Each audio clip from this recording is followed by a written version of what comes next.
Chapter 308. Holy light bloomed and the gospel was sung. A dazzling door of light that was like a lake appeared out of thin air right in front of the statue of Jesus. The door of light emitted tens of thousands of golden rays. Looking from afar, it looked like sunlight reflected in the water. After the sunlight was refracted by the lake, it began to jump gently along with the ripples on the lake's surface, causing countless golden spots of different sizes to appear on the church's walls and dome. Looking from afar, it was as if countless little elves were dancing on the church's dome. If a devout Christian saw this scene, he would probably be so scared that he would kneel on the ground on the spot and shout that Christ had shown his holiness. Unfortunately, Li Xiaowen and Manager Sun did not believe in Christianity, but in the very mysterious Church of Truth. As the door of light opened, a huge amount of true essence leaked out from the door of light. The so-called leakage originally referred to chemical substances that should not have flowed out or leaked out of the mechanical equipment without anyone noticing, thus causing unnecessary losses. But now, what was leaking out from the door of light was not some chemical substance, but the true essence that was painstakingly refined by immortal cultivators. True essence was obtained by immortal cultivators through cultivation bit by bit, so theoretically speaking, it was impossible for it to leak. It was also because of this that once the true essence leaked out, there was basically only one reason, and that was, when immortal cultivators accidentally went berserk during cultivation, they would no longer be able to control the true essence in their body as they wished. For such a situation, there was a word that could vividly describe it, and that was incontinence. She shielded Lin Xian behind him, then carefully observed the movement in the door of light. Ever since the door of light appeared, an extremely fanatical expression appeared on Manager Sun's face. He was clearly seriously injured, but now he was as if nothing had happened. He knelt on the ground with a flushed face, raised his hands and shouted loudly, "Father, show your holiness! Have mercy on us! Purify everything in this world that dares to disobey you!" As soon as he finished this strange prayer, Manager Sun's face suddenly flushed red. He looked extremely like a religious fanatic who was drunk. However, just as Manager Sun was extremely excited, a red light suddenly shot out from the door of light, directly hitting Manager Sun's glabella. Then, as if he had been electrocuted, his whole body began to tremble violently, and he couldn't help but let out a painful howl. "Ah! It hurts!" The wailing stopped abruptly. After that, Steward Sun's appearance aged at a speed visible to the naked eye. His head of black hair looked as if it had been painted with spray paint, turning snow-white in an instant.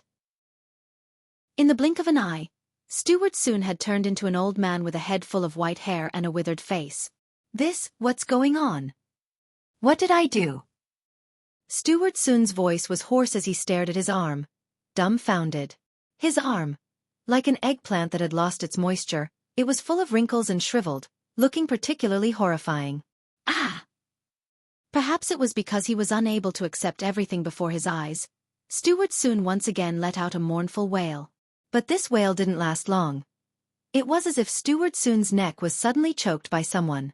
He instantly lost his voice and could only lie paralyzed on the ground, twitching weakly. But after twitching a few times, Steward Sun lay on the ground, completely dead. Looking at the dehydrated corpse in front of him, Li Xiaowen was stunned.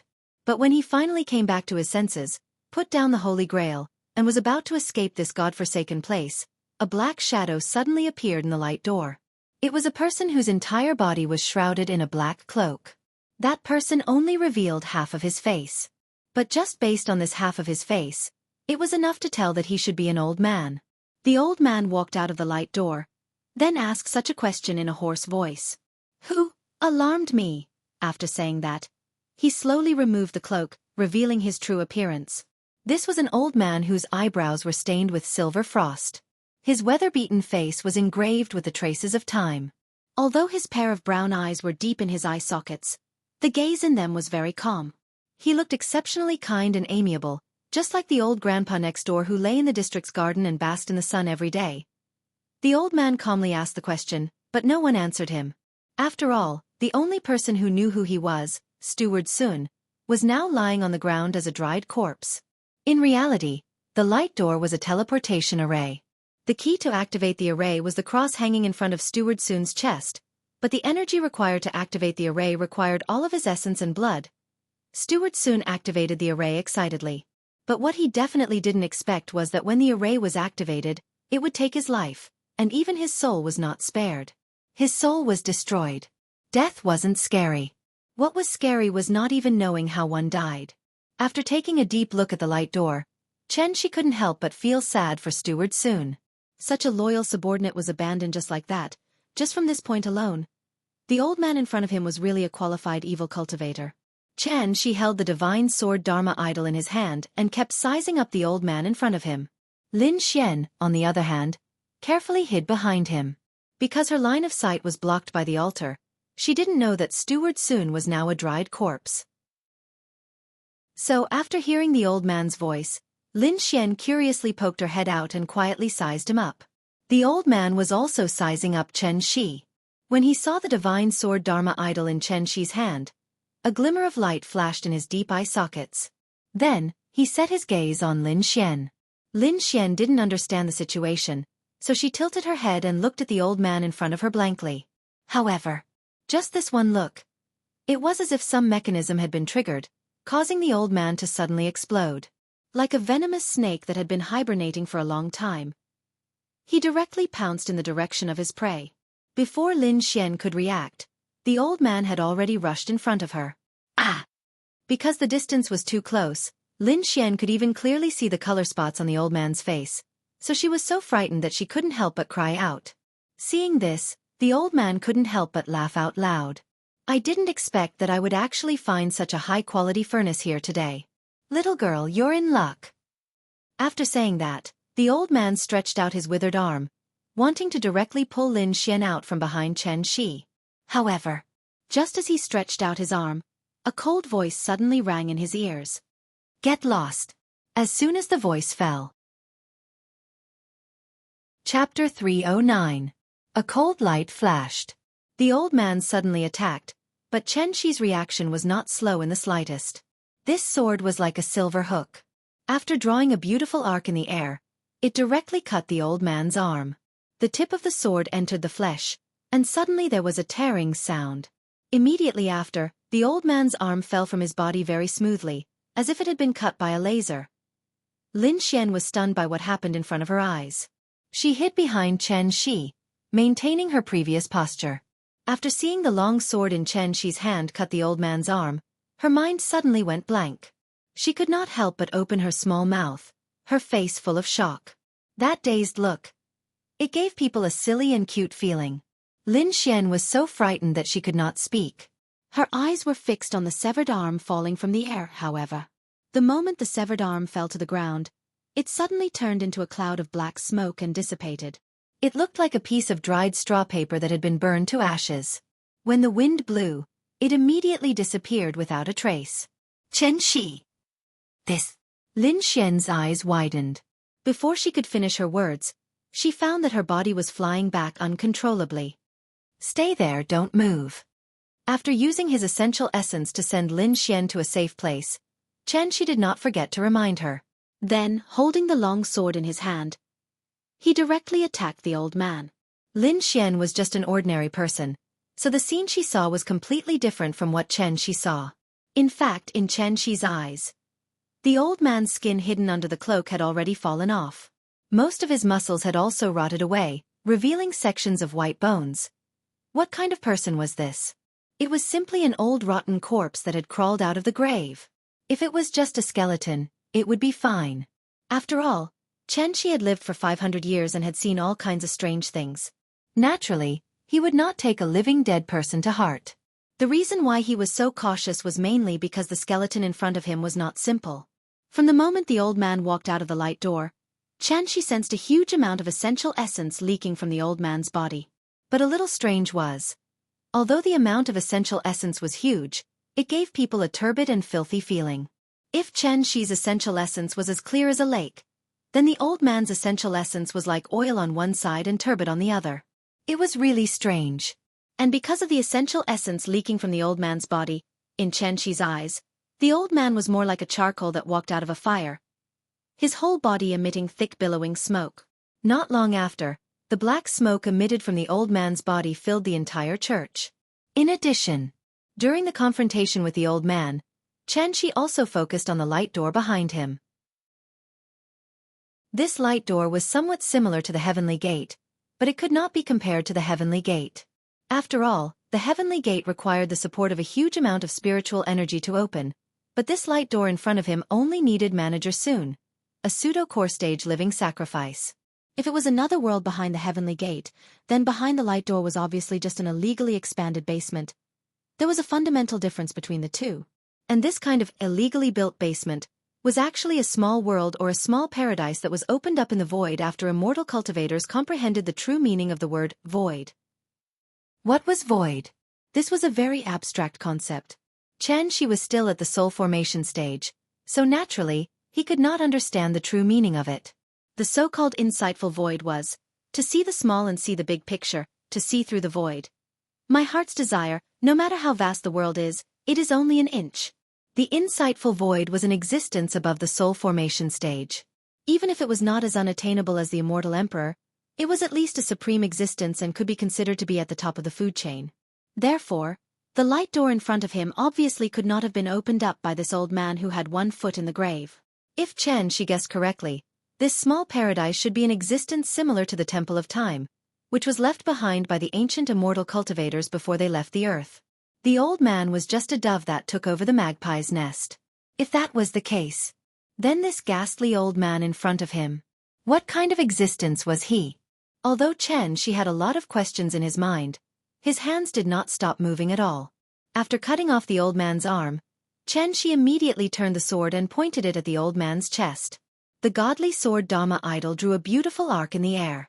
The sword light was cold and piercing to the bone. Like a meteor streaking across the sky, it drew a bright silver line in the pitch-black night. Then the godly sword Dharma idol sank into the old man's chest and directly pierced through him. From the beginning to the end, the old man did not make any movements to fight back.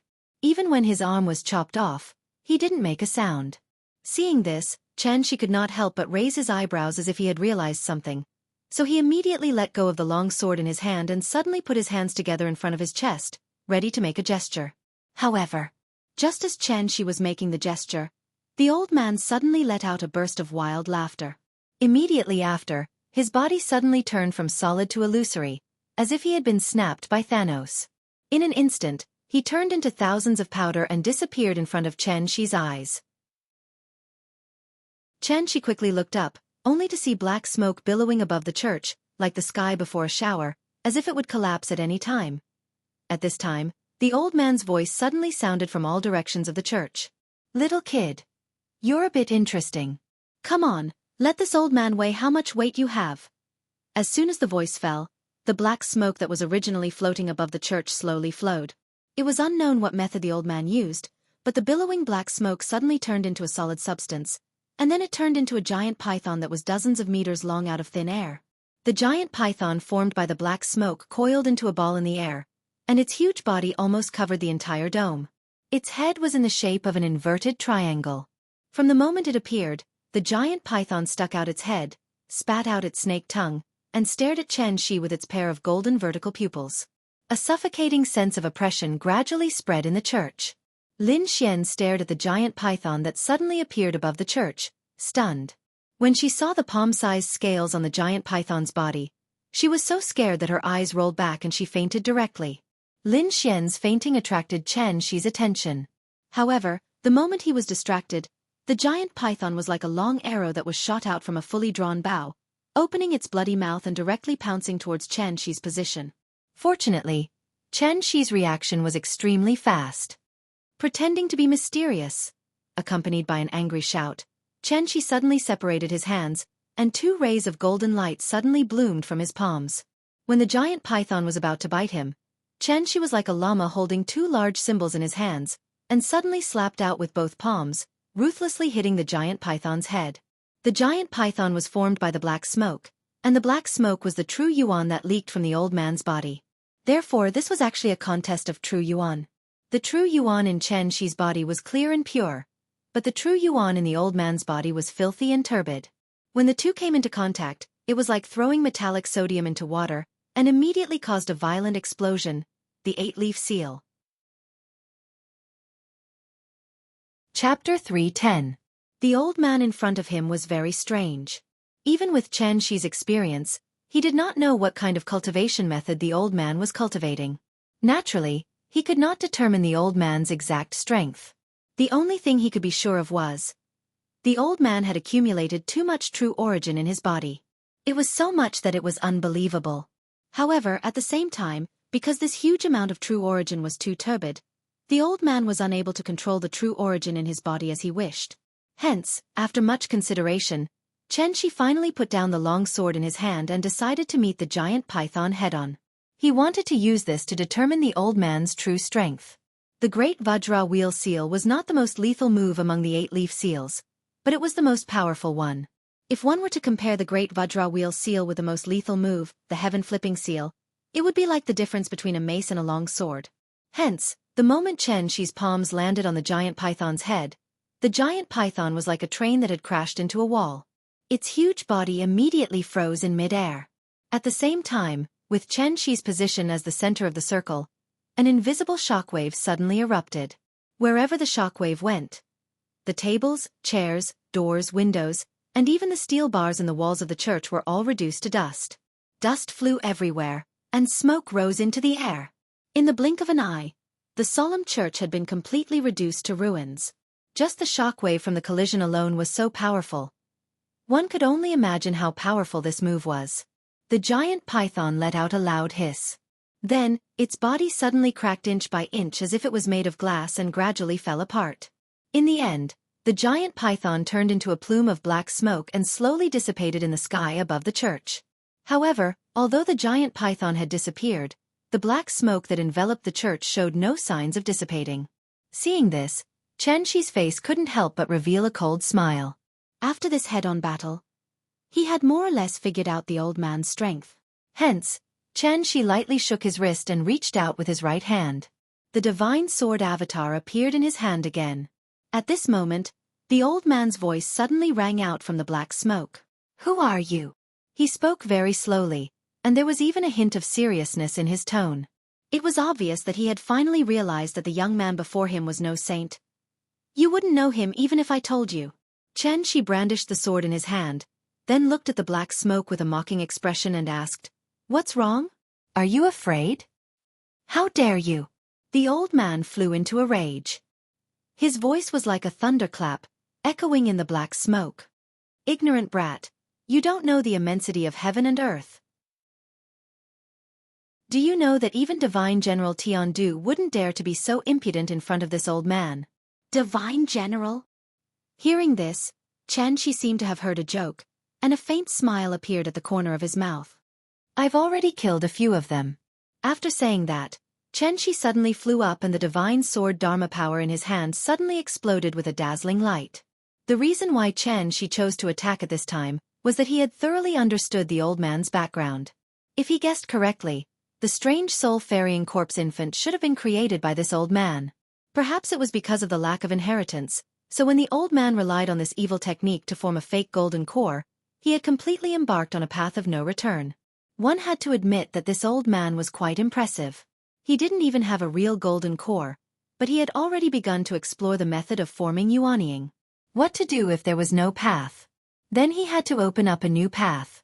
By relying on constantly stealing other people's souls and essence to strengthen himself, the old man had actually opened up a path that was completely different from others.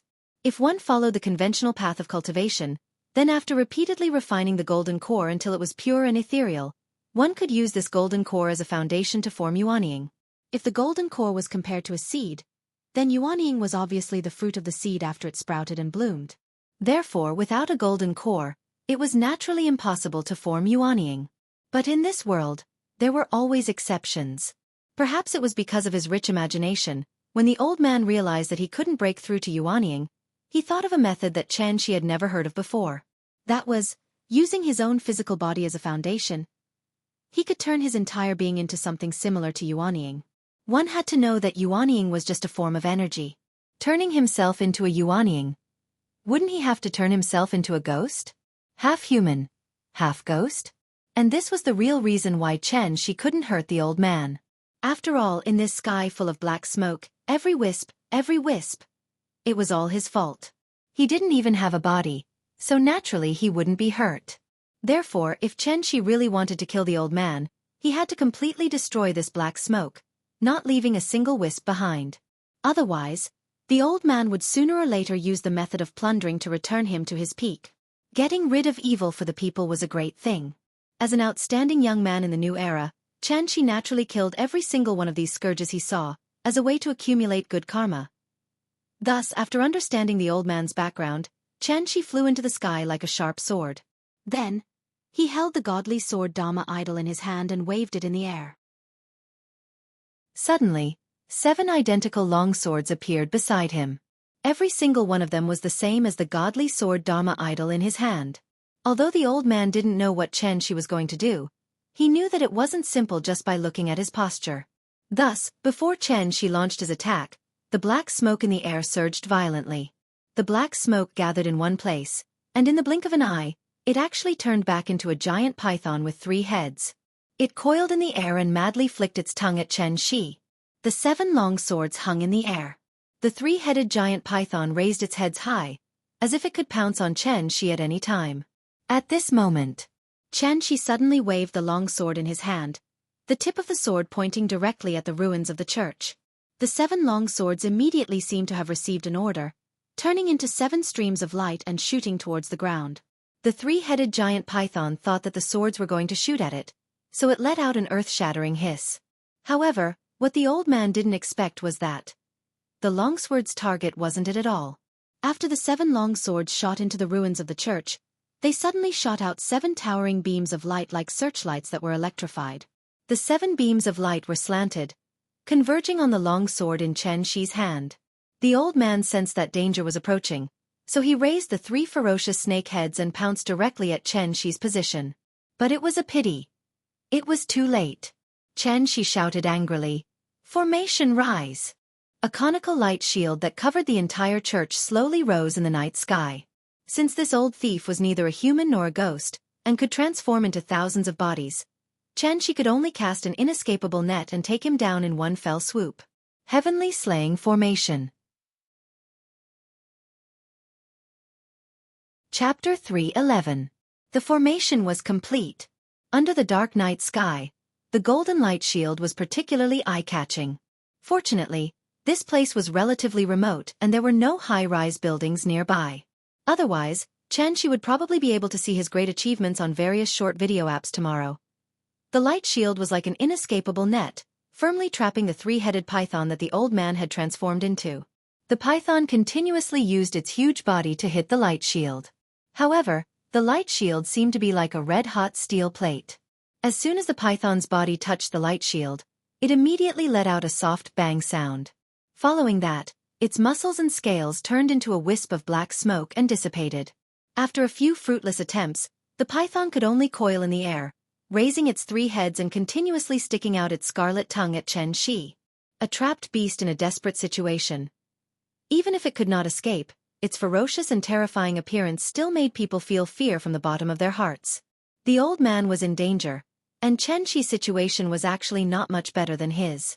This old monster's battle strength was not very high, but his vitality was extremely tenacious. Because the old man had turned himself into a soul, he could split into thousands of bodies, and every wisp of black smoke was him. If Xianxia missed a wisp of black smoke, then the old man could use this wisp of black smoke to escape, and then continue to devour others. He believed that as long as his lifespan was not up, there would be a day when the vital essence in his body would accumulate to the point where it could not be contained and could only leak out from his body. Therefore, Xianxia decided to take the risk and use himself as the eye of the formation, multitasking 7 things at once, using the 7 divine swords to replace the formation door, thus trapping the old man in the net. This was actually a very risky action. It was like a python wanting to devour another python of similar size. Although the old man's realm was not as high as his, the vital essence in his body was more than Xianxia's. Once Xianxia swallowed the old man into his stomach, as long as the old man broke through the formation, then he would definitely suffer from the backlash. Therefore, Xianxia immediately activated the formation, and before the old man regained his senses, he had to end the battle quickly. He saw that a flame floated up. It blossomed from the void and cascaded down like a world-cleansing red lotus. Although the flame was small, when it fell on the 3-headed giant python, it was like a spark falling on a gas station, instantly setting off a huge fire. The fire was as quick as lightning, spreading along the python's body. In the blink of an eye, the three-headed giant python was already on fire. It could only twist its body and madly roll and dance in the sea of fire. Then, the three-headed python turned into a cloud of smoke and dissipated in the sea of fire. The giant python had disappeared, but there was still a lot of black smoke gathered below. Thus, the flames continued to spread downwards. The flames swept over, and the black smoke couldn't retreat in time. However, due to the limitations of the light barrier, the places where the black smoke could hide became smaller and smaller. Soon, the flames caught up to it. When the flames came into contact with the black smoke, it was like a raging fire coming into contact with gasoline, exploding violently. In an instant, sparks flew everywhere, and red light filled the sky. The flames filled the light shield, and the light illuminated more than half of the sky, so that a large cloud of fire appeared in the sky above Zhonghai City. The black smoke turned into a black hurricane, crazily colliding with the light shield. The fire slowly burned from the sky to the ground, not leaving a single gap. There was nowhere to run. No! The old man's desperate voice sounded in the light shield. When the raging fire filled the light shield, the remaining wisp of black smoke could only be completely swept away by the fire. Because this old man's life was too tenacious, Xianxia let the fire burn for a full 5 minutes before he finally dispersed his qi and let everything return to normal. After the fire, the church had long been reduced to nothing. In the burnt ruins, Lin Xian lay on the ground, safe and sound. Xianxia came to Lin Xian's side, and just as he was thinking about whether to wake her up, a wisp of black smoke quietly emerged from the crack in the ground. Because the wisp of black smoke was too weak, even Xianxia didn't notice it. Until this wisp of black smoke floated in front of Li Xiaowen, and directly went into his nostrils. Only then did Xianxia finally notice the difference in Li Xiaowen's body. Perhaps because his mental state was better than Lin Xian, Li Xiaowen was paralyzed on the ground, and saw the entire process of the battle between the old man and Xianxia. He stared blankly at Xianxia, his eyes were empty, as if he had lost his soul, and his mind was blank. Li Xiaowen was in a daze. Until the wisp of black smoke went into his nostrils, Li Xiaowen smelled something foul, and couldn't help but sniff. This sniff was terrible. Li Xiaowen felt dizzy on the spot. Immediately after, there was a sharp pain in his head. That pain seemed to come from the depths of his soul, and he couldn't help but cry out in pain. Xianxia turned his head to look, and saw Li Xiaowen rolling on the ground in pain. "It hurts. Xianxia, save me!" Li Xiaowen's voice was hoarse, and he let out a barely discernible cry for help. Seeing this, Xianxia shook his head slightly, as if he didn't see anything, and calmly retracted his gaze. The evils we bring upon ourselves are the hardest to bear. With that, Xianxia used his inner yuan to lift Lin Xian, and flew straight into the pitch-black night sky with her. From the perspective of an immortal cultivator, even if the physical body died, the soul would still be there. As long as the soul didn't disappear, it wasn't considered a true death. Especially after an immortal cultivator condensed yuanying, even if the physical body was damaged and various functions died, they could still let the yuanying out of the body, and thus maintain the state of the soul. Yuanying contained the essence of an immortal cultivator, and other than the cultivation, it also contained the immortal cultivator's 3 spiritual and 7 physical souls. Thus, as long as the yuanying didn't disappear, then theoretically speaking, an immortal cultivator wouldn't die. But unfortunately, yuanying couldn't be separated from the physical body for too long. The heavenly Tao was orderly, and this was the law of heaven and earth that an immortal cultivator couldn't violate. Once the yuanying left the body, as long as it didn't return to the body after a certain time limit, then no matter how powerful the immortal cultivator was, he would silently perish under the influence of the heavenly Tao, without leaving a trace. Because of this restriction, even though the old man was half human and half ghost, he still didn't abandon his rotting physical body. Thus, if the physical body died unexpectedly, then the immortal cultivator had to find a new body before the yuanying disappeared. This was also known as possession. Possessing another person's body to maintain one's own life. Fortunately, this kind of behavior would be restricted by the heavenly Tao. An immortal cultivator could only possess another body once in their lifetime, and if they forcefully attempted a second time, they would only die tragically. At the same time, the side effects of possessing another person's body were huge. If an immortal cultivator was compared to a car, then their physical body would be the outer shell of the car, and the yuanying would be the engine. The old man used to own a Lamborghini, but because of a car accident, the body of the car was smashed into scrap metal, so he could only take out the engine and find a new body. If he could find a Lamborghini of the same model and install his engine, then he would naturally be able to unleash 100% of its power.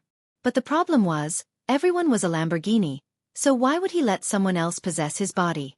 If he couldn't find a Lamborghini of the same model, for example, if he installed the Lamborghini's engine on a Wuling Hongguang, even if the car could run, it would definitely not be able to unleash its original power.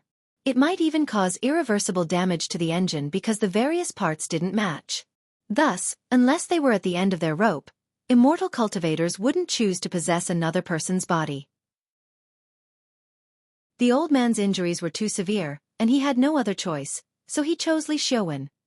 If it was in the past, Chen Shi would definitely save Li Xiaowen for old time's sake. But his actions today had angered Chen Shi, so naturally, Chen Shi couldn't help him. Possession was a life and death game in itself. The strong would live, and the weak would die. The old man was only left with a remnant soul, and Li Xiaowen wasn't an ordinary person without any cultivation. Since they were on par, then let them fight it out. Anyway, no matter who survived in the end, that body wouldn't be able to hold on for long. Chen Shi left. Li Xiaowen lay on the ground, struggling in pain. At this moment, a series of urgent sirens suddenly sounded under the dark night sky. More than 10 A6 cars surrounded the ruins of the church. Chapter 3:12. By the time Lin Xian woke up, it was already 2 o'clock in the morning. Lin Xian covered her head and looked around before realizing that she was already home. Chen Shi. After subconsciously calling out this name, Lin Xian quickly sat up from the sofa. Immediately after, an indescribable feeling welled up in her heart. Could it be? Is he a superhero hidden in human society? Superman? Batman? An otherworldly expert who vanquished demons and defended the Tao, who acted in a chivalrous and righteous manner but did not leave his name behind. Lin Xian saw too many things tonight that were beyond her imagination, so even after waking up, she still felt like she was living in a dream. For a moment, she couldn't tell if this was reality or a dream.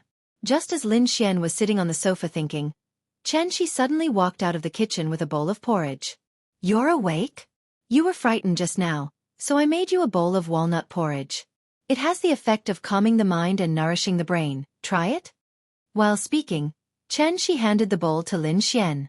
After Lin Xian took the bowl in a daze, Chen Shi smiled and said, "There's more in the pot, you just need to heat it up tomorrow morning." "Okay. Thank you."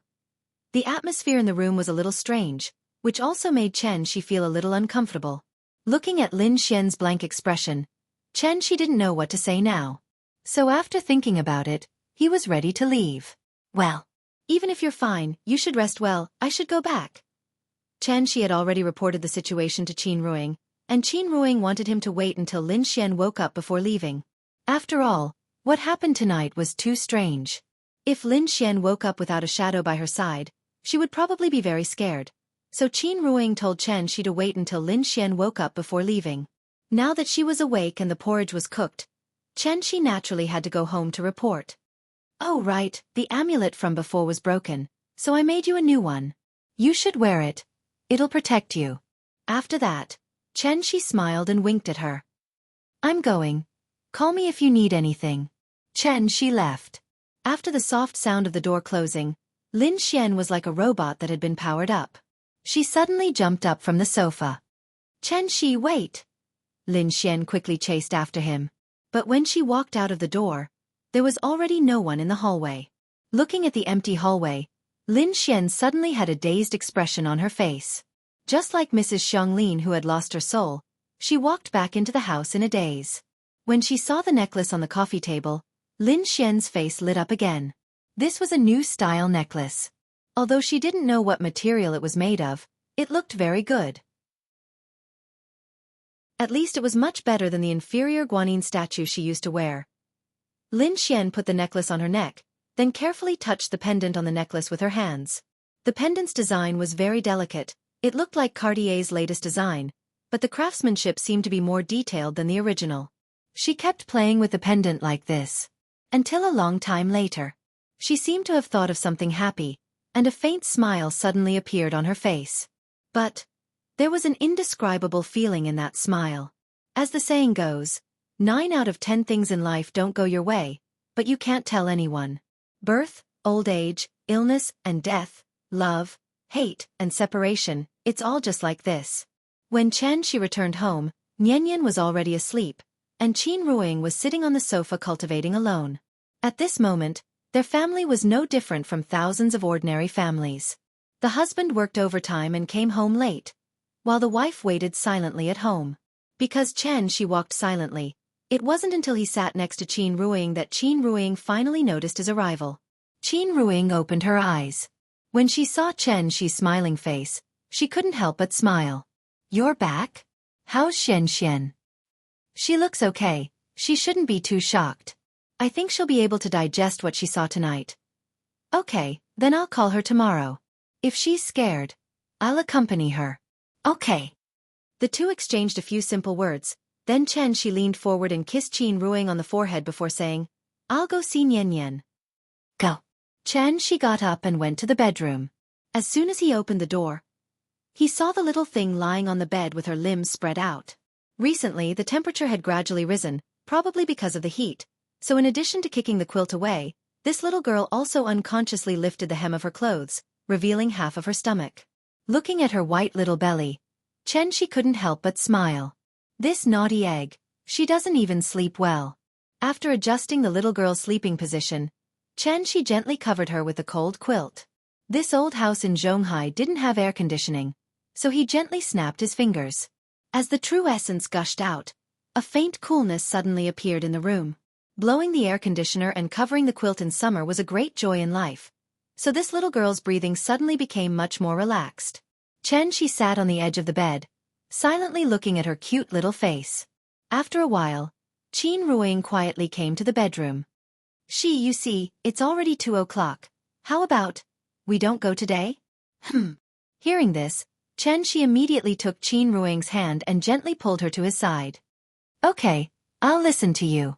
Tonight, we'll stay at home and not go anywhere," the couple whispered to each other by the bed. The place they were talking about was actually the Temple of Time in Karakoram Kunlun. Since she got the soul crystal, he would take Qin Ruiying to the Temple of Time every night to cultivate. The 8 times difference naturally made Qin Ruiying's realm progress by leaps and bounds. But at the same time, it also made them spend less time with Nianyan, even if it was only when Nianyan was sleeping. Therefore, after deciding not to cultivate tonight, the couple each lay on one side, sandwiching the little guy in the middle. And because the bed was not too big, the couple could only lean against the bed when sleeping, leaving enough space for the little guy to play around. After all, blood was thicker than water. Even if this thing was immersed in sleep, she seemed to be able to sense that her parents were beside her. Therefore, this little thing would turn over from time to time. For a while, she would put her legs on Xianxi's body, and for a while, she would turn over and put her hands on Qin Ruiying's body. Who knew how many times she had tossed back and forth in the night? On a spring night, the pale moon covered the sky, graceful and graceful. Every time a breeze swept through the treetops, it would bring a melodious and soothing rustling sound. It was indeed a good night to sleep. When she noticed that Qin Ruiying had also fallen asleep, he was ready to empty his mind and let himself have a good sleep. But at this time, he suddenly thought of someone. It was Wang Shiwu, who was still pressed on the ground by him and couldn't get up. Xianxia raised his head and glanced at the little guy lying on his stomach, sleeping soundly. Then, as if he had made a decision, he gently snapped his fingers. When he left just now, he had already set up a restriction in Wang Shiwu's body. So now, Xianxia only needed to move his mind to trigger the restriction, causing the qi in Wang Shiwu's body to reverse, his vitality to go out of control, and foul qi to rush to his head. Then, his fate was obviously. Chapter 313. When the sun broke through the sky, a new day began. Perhaps it was because of the light rain last night. As soon as Qin Ruiying opened the window, a fragrance mixed with the smell of earth came from outside the house. The warm sunlight sprinkled into the room through the window, and the bright and warm feeling instantly made people feel much better. After a night of charging, the little fellow's sweet voice echoed in the house again. "Papa, I want to eat 8 treasure porridge. And shrimp dumplings. Shrimp dumplings. Mama, where's the remote control?" I want to watch cartoons. Breakfast was not ready yet, so the naughty little fellow jumped back and forth in the house in slippers. No one knew why she was so happy today. Her little face was as red as a ripe apple, and she looked as if she had been injected with stimulants. Qin Ruing went to the balcony to collect the clothes, and the little fellow immediately followed her out. Then she tiptoed and leaned on the railing, looking up to see the sun in the sky. What she saw was terrible. The dazzling sunlight immediately made her cover her eyes, and she had to cry "Mama," uncomfortably. Silly child. Qin Ruing smiled and shook her head. She hurriedly squatted beside her and whispered a few words of comfort. "Nian Nian, come on, it's time to eat." She came out of the kitchen with a plate, just in time to see Qin Ruing whispering to the little fellow on the balcony. The warm sunlight sprinkled on the mother and daughter, as if they were wearing a gauze. It was a very beautiful and warm scene.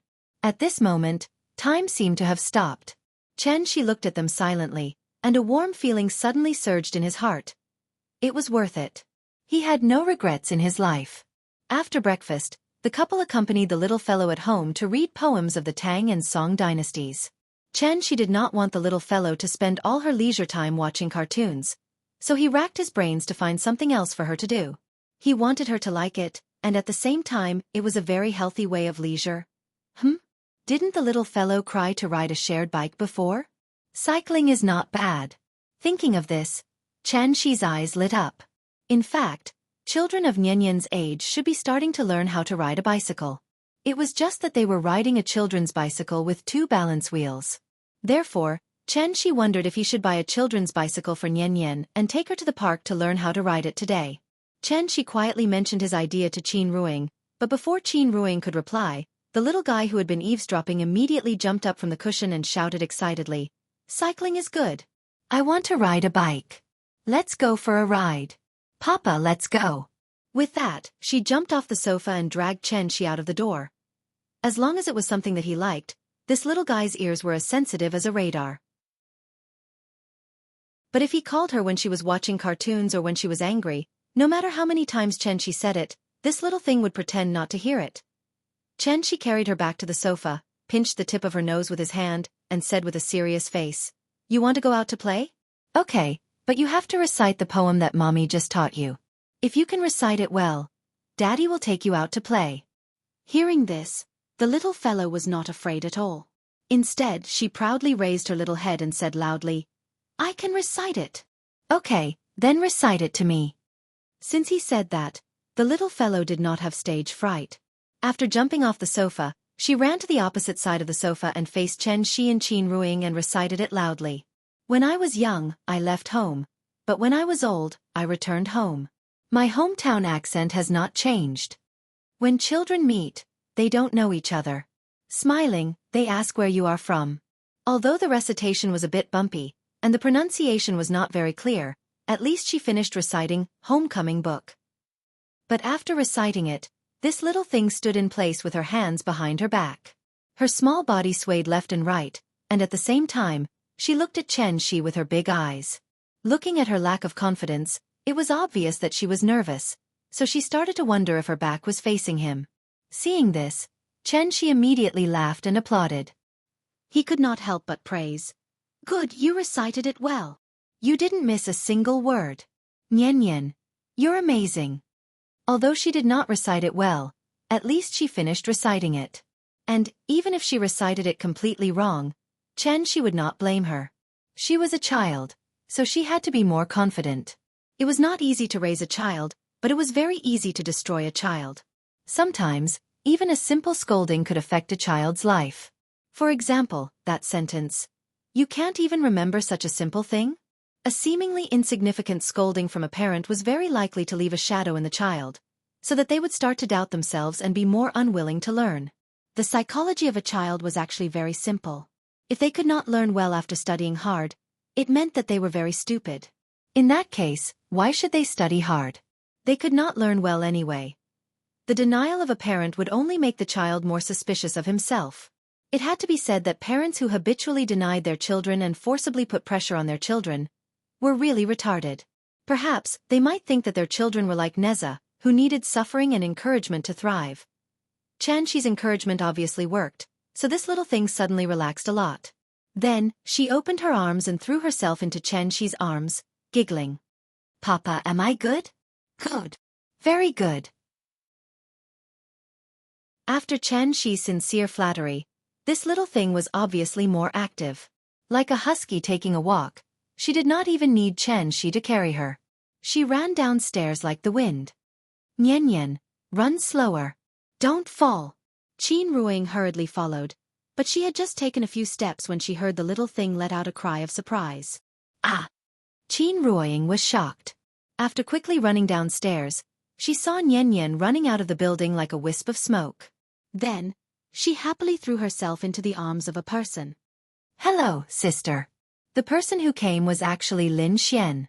Qin Ruing looked at her with some surprise, then quickly stepped forward and asked, Xianxian, when did you come? Why didn't you call me first? I said I would call you when I arrived, but I didn't expect to see you go out as soon as I arrived. What a coincidence. Lin Xian smiled and explained. But when Qin Ruing looked at her, there was still a trace of suspicion in her eyes. After all, they were classmates and best friends for many years, so she felt that Lin Xian was a little strange today. Could it be? Chapter 3:14. Actually, Lin Xian had always known their address, but because the couple had left one after another, she hadn't visited them for many years. Since she was a guest, she couldn't possibly not even let her through the door, right? Therefore, Qin Ruing repeatedly invited Lin Xian upstairs, but Lin Xian shook her head repeatedly, saying that she was just passing by to see Nian and would leave soon. Passing by? See Nian? Could she be more careful? Qin Ruing knew that she was looking for an excuse, but because she couldn't persuade her, she could only accompany her outside the building, chatting while waiting for Xianxia to come downstairs. In fact, the moment the little fellow exclaimed, Xianxia had already used his divine sense to detect Lin Xian's arrival. Therefore, after he packed up and closed the door, he greeted Lin Xian with a smile from afar. Oh, what a rare guest. That natural action and expression made it seem as if he was greeting a neighbor that he had a good relationship with. It seemed particularly casual and enthusiastic. This kind of natural behavior also gave Lin Xian an illusion in her days. The current him and the him last night. Were they really the same person? Su Shi once said, a brave man is not alarmed when faced with a sudden attack. He is not angry when provoked. Even if Mount Tai collapses in front of him, his expression will not change, and his eyes will not blink when the elk rises to the left. This should be the kind of person he was talking about. Lin Xian stared blankly at Xianxia until Qin Ruing patted her in puzzlement, and she finally came back to her senses. Xianxian, it's rare for you to come, why don't you go to the park with us today, and play with Nian while you're at it? As if to hide her strangeness, Lin Xian quickly nodded, and quickly replied, Okay, let's go, I just drove today, you guys wait for me at the gate, I'll go get the car. After saying that, she handed the little fellow to Qin Ruing, and quickly ran towards the gate of the district. Looking at her flustered appearance, Qin Ruing was really confused, so she looked at Xianxia and asked, What's wrong with her? I feel that she's a little strange today. Maybe I scared her last night. It's my fault, I should have knocked her out when I went last night. The couple looked at each other helplessly, and felt that this matter was a bit troublesome. In fact, it wasn't that she didn't have the means to erase memories, but this kind of magic more or less had some side effects. Lin Xian was a friend, so he naturally could not use these methods on her. However, how could she, an ordinary person, calmly accept all of this? If she hadn't been so agitated last night, how could she have done such a series of abnormal actions today? What a headache. Because of the little fellow's presence, the adults tacitly put this matter aside for the time being. After that, Lin Xian drove Xianxia's family to the mall to buy a pink children's bicycle, and then took them to a nearby park. Maybe because the park was too down-to-earth, there was no romantic atmosphere at all, which led to many young people not choosing to come to the park when they were dating. Therefore, this park was either full of uncles and aunties drinking tea and playing cards, or parents bringing their children out to play. As for those young couples in love, they didn't see a single pair. The children's bicycle had 2 balance wheels attached to the rear wheel, so Xianxia didn't need to teach it. The little thing kicked its legs and started to move. Who knew where the little fellow got so much energy today? As soon as it got on the bicycle, it ran away without a trace. Nian, ride slower. Don't hit anyone. Qin Ruing shouted a few words from behind, but this carefree husky didn't care so much, and ran away without a trace. There were a lot of old people and children in the park, and Qin Ruing was worried that she couldn't stop the bicycle and hit someone, so she no longer had her usual dignified and calm temperament, and could only trot behind this naughty egg, and at the same time, keep shouting for her to ride slower. The naughty daughter ran in front, and the anxious mother chased behind. Such a scene. It actually gave off a warm feeling. Nian is getting more and more lively now. Looking at Qin Ruing's anxious appearance, Lin Xian couldn't help but sigh with emotion. However, after she finished listening to her words, she smiled and said something that didn't make sense. I'm not going to waste my time. Didn't we have a song when we were young that went viral all over the country? What? What song? Lin Xian was stunned for a moment, obviously confused by his sudden question. Only a mother is good in the world, a child with a mother is like a treasure, into a mother's embrace, where can you find happiness? Perhaps because she was too easily amused, when she heard she recite these few lines of lyrics, Lin Xian couldn't help but burst out laughing. But then she smiled and shook her head, as if sighing with emotion, and couldn't help but sigh softly. Yes, a child with a mother is like a treasure. Ying is back. It's great. Yes, it's great. She smiled and nodded, and then stopped talking. The two silently looked at the mother and daughter who were circling back not far away, and for a moment, it seemed that they didn't want to talk. After a while, Lin Xian seemed to have thought of something, and suddenly turned to look at Shi, and asked with a smile, "All right. Last night. I wasn't dreaming, right?" Hearing this, Shi didn't want to hide, so he nodded lightly and gave an affirmative answer. No. Oh. After hearing Shi's affirmative answer, Lin Xian suddenly fell silent. Shi waited for a while, and seeing that she didn't speak, he asked directly, "Last night's incident should have refreshed your understanding of this world, right? How about I give you a simple explanation?" Hearing this, Lin Xian's eyes flashed with a hint of joy. But soon she asked with a worried face, "These things shouldn't be said casually, right? Why not, just treat it as a story?" Then, Shi gave her a simple explanation of the Wu Lian secret.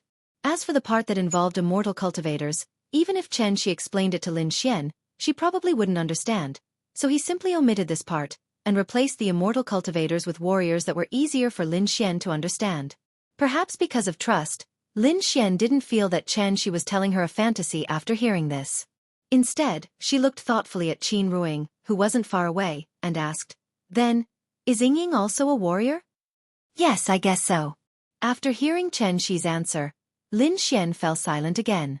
After hesitating for a while, she asked anxiously, "Shi, since these superpowers are obtained through cultivation, can you teach me? You want to learn?" "Yes." Chapter 3:15. Fight and Kill? After hearing Shi's words, Lin Xian's expression darkened, as if something had touched her heart. Seeing her hesitant look, Shi was a little puzzled. Thus, after pondering for a while, he smiled and explained, "Actually, practicing martial arts is quite easy. If you really want to learn, I can teach you. You can just treat it as if you're practicing Tai Chi." Shi's idea was very simple. He could casually teach Lin Xian some basic Qi refining methods. It could strengthen her body and extend her life. At the same time, it could give her more means of self-defense. This could also prevent her from encountering something similar to last night. After all, to a normal person, it would take a lot of mental fortitude to endure 2 kidnappings. After Shi's suggestion, Lin Xian didn't immediately reply. Instead, she turned her head to look at Ying and Nian who were playing not far away. Looking at this classmate, friend, and best friend who was already a mother, and then looking at the lively and cute little fellow beside her, Lin Xian suddenly felt an indescribable bitterness in her heart.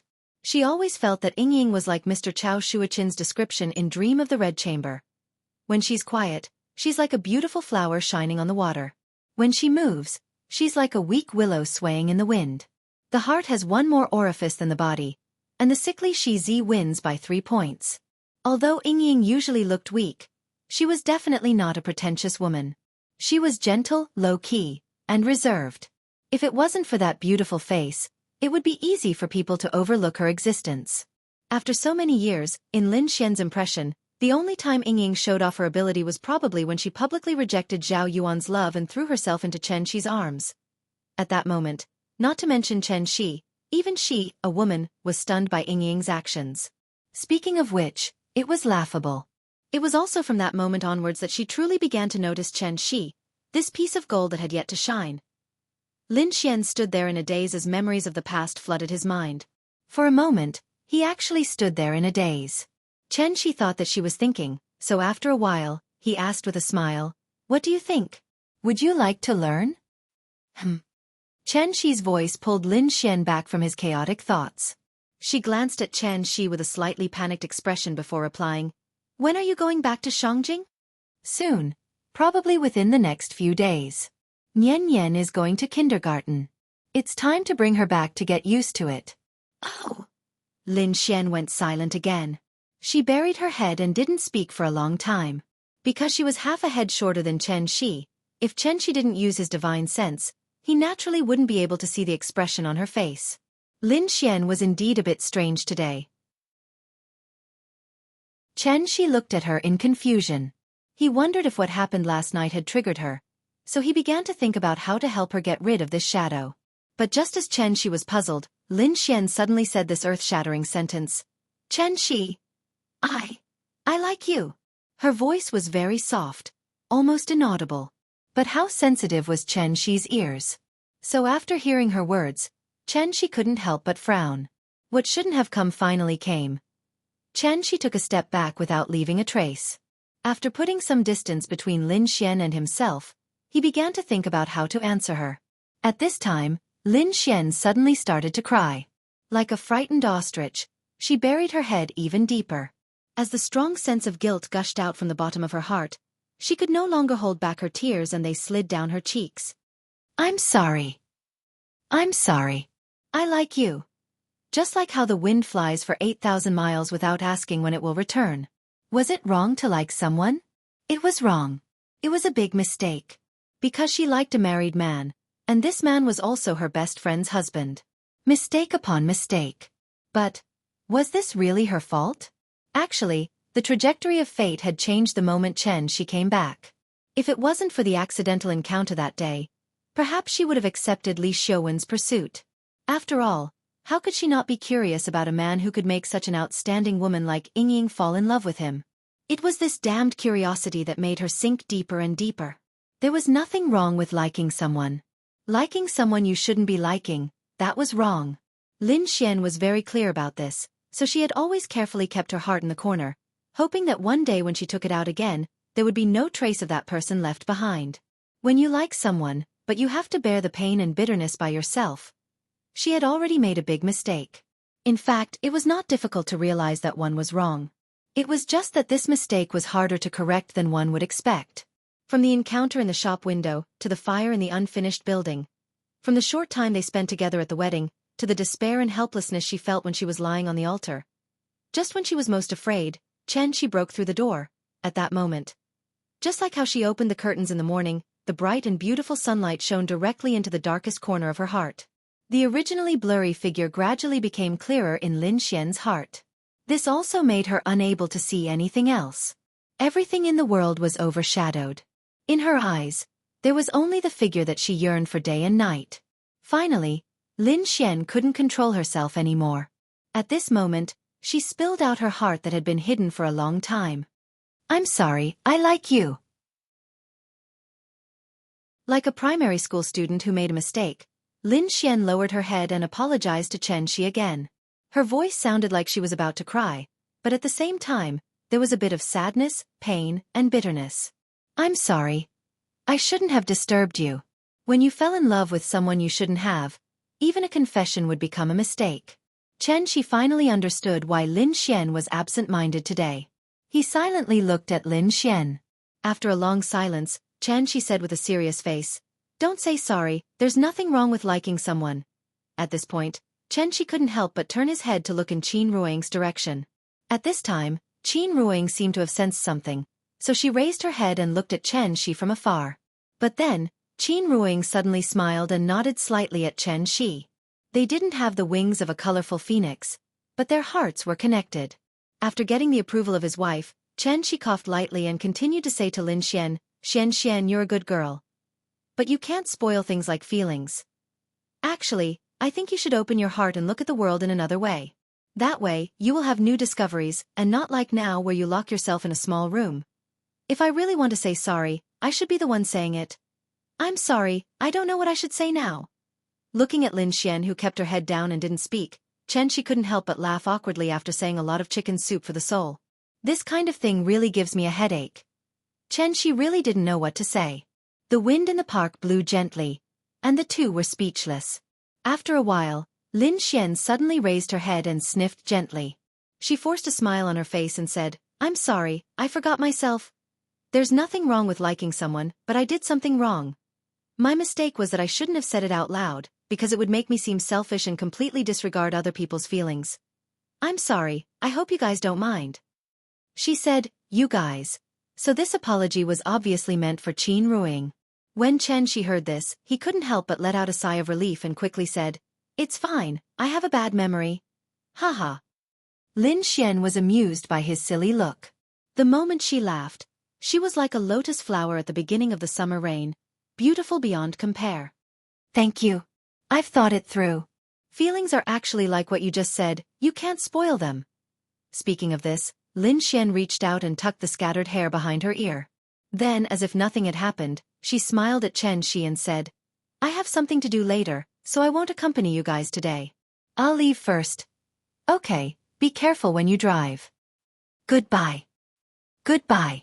After smiling and waving at Xianxia, Lin Xian turned around and quickly walked away. But after taking a few steps, she suddenly turned around and asked Xianxia loudly, Hey, Xianxia, are we still friends? This question Li Xiaowen just asked her yesterday. So when Lin Xian couldn't help but ask Xianxia the same question, the smile on her face suddenly froze. But fortunately, Xianxia didn't disappoint her. Of course, you're one of the few friends Ying and I have. Be careful on the road. If anything happens, call me. Thank you. After hearing Xianxia's affirmative answer, Lin Xian couldn't help but smile happily. But when she turned around, her vision instantly blurred. Bean-sized teardrops gushed out crazily like a flood that had broken through a dam. After Lin Xian's figure disappeared from sight, Xianxia silently retracted his divine sense and then came to Qin Ruiying's side. The husband and wife stood side by side and quietly watched the naughty little guy run around the park. This kind of thing should be reported to his wife, but Xianxia really didn't know where to start. Qin Ruiying seemed to sense his strangeness, so she took the initiative to reach out her right hand and gently held Xianxia's left hand. I know, Xianxia didn't do it on purpose. Hearing this, Xianxia couldn't help but look at Qin Ruiying with slight surprise, but he only saw Ying's peaceful smile. Didn't do it on purpose. Just these 5 simple words, but unconsciously pointed out a lot of important things. Sure enough, Ying was as low-key, smart, virtuous, and considerate as always. Thinking of this, Xianxia couldn't hold it in anymore and kissed her heavily in front of everyone. Immediately, Qin Ruiying's face was filled with disgust as she said coquettishly, Annoying! I still like you very much, like the wind that flies 8,000 miles, not asking when it will return. Chapter 316. 3 days later. Because of her bad mood, Lin Xian took a week of sick leave and didn't go to work recently. Mental illness was also an illness, and there was no cure for it. Therefore, for most of the 3 days, she just hugged her legs and sat quietly on the sofa in a daze. She didn't turn on the lights, and the curtains were tightly drawn. Only in the darkness could she find a trace of warmth. Although she had never been in love, the lingering disappointment and sadness still lingered in her heart. She didn't want to think about it, but she couldn't control herself. She couldn't help but think of that figure, and that was why she was in so much pain. Time passed by just like that. Suddenly, the doorbell rang. Ding dong. Lin Xian was shocked. She thought that her dream had come true, so a trace of joy immediately appeared on her face. When you missed someone in your heart, you knew that it was impossible, but the moment you opened the door, you would still hope that the person behind the door would be the one you thought about day and night. And this, it was just a kind of self-deception, so she quickly came back to her senses. After all, why would Xianxia come to her house for no reason? Who was knocking on the door? Lin Xian glanced outside through the peephole and saw a middle-aged man in a black suit standing outside the door with a serious face. Who is it? For safety reasons, Lin Xian didn't open the door immediately. Instead, she asked through the door. Miss Lin, hello. My name is Qin Shuai. I'm Mr. Chen's friend. He asked me to pass something to you. Ha! Lin Xian looked through the peephole repeatedly for a while. After confirming that Qin Shuai didn't look like a bad person, she opened the door a little. Qin Shuai was tactful. After passing the file in his hand to Lin Xian through the security door, he immediately took a step back and said, Miss Lin, Mr. Chen might not have mentioned me to you. You can take a look. This is my business card. I was asked by Mr. Chen to call you no matter what difficulties you encounter in the future. I think I should be able to help. All right, thank you. Sorry to trouble you.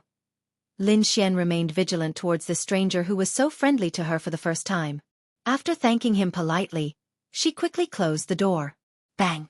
Seeing this, Qin Shuai could only smile helplessly, then turned around and returned to the elevator.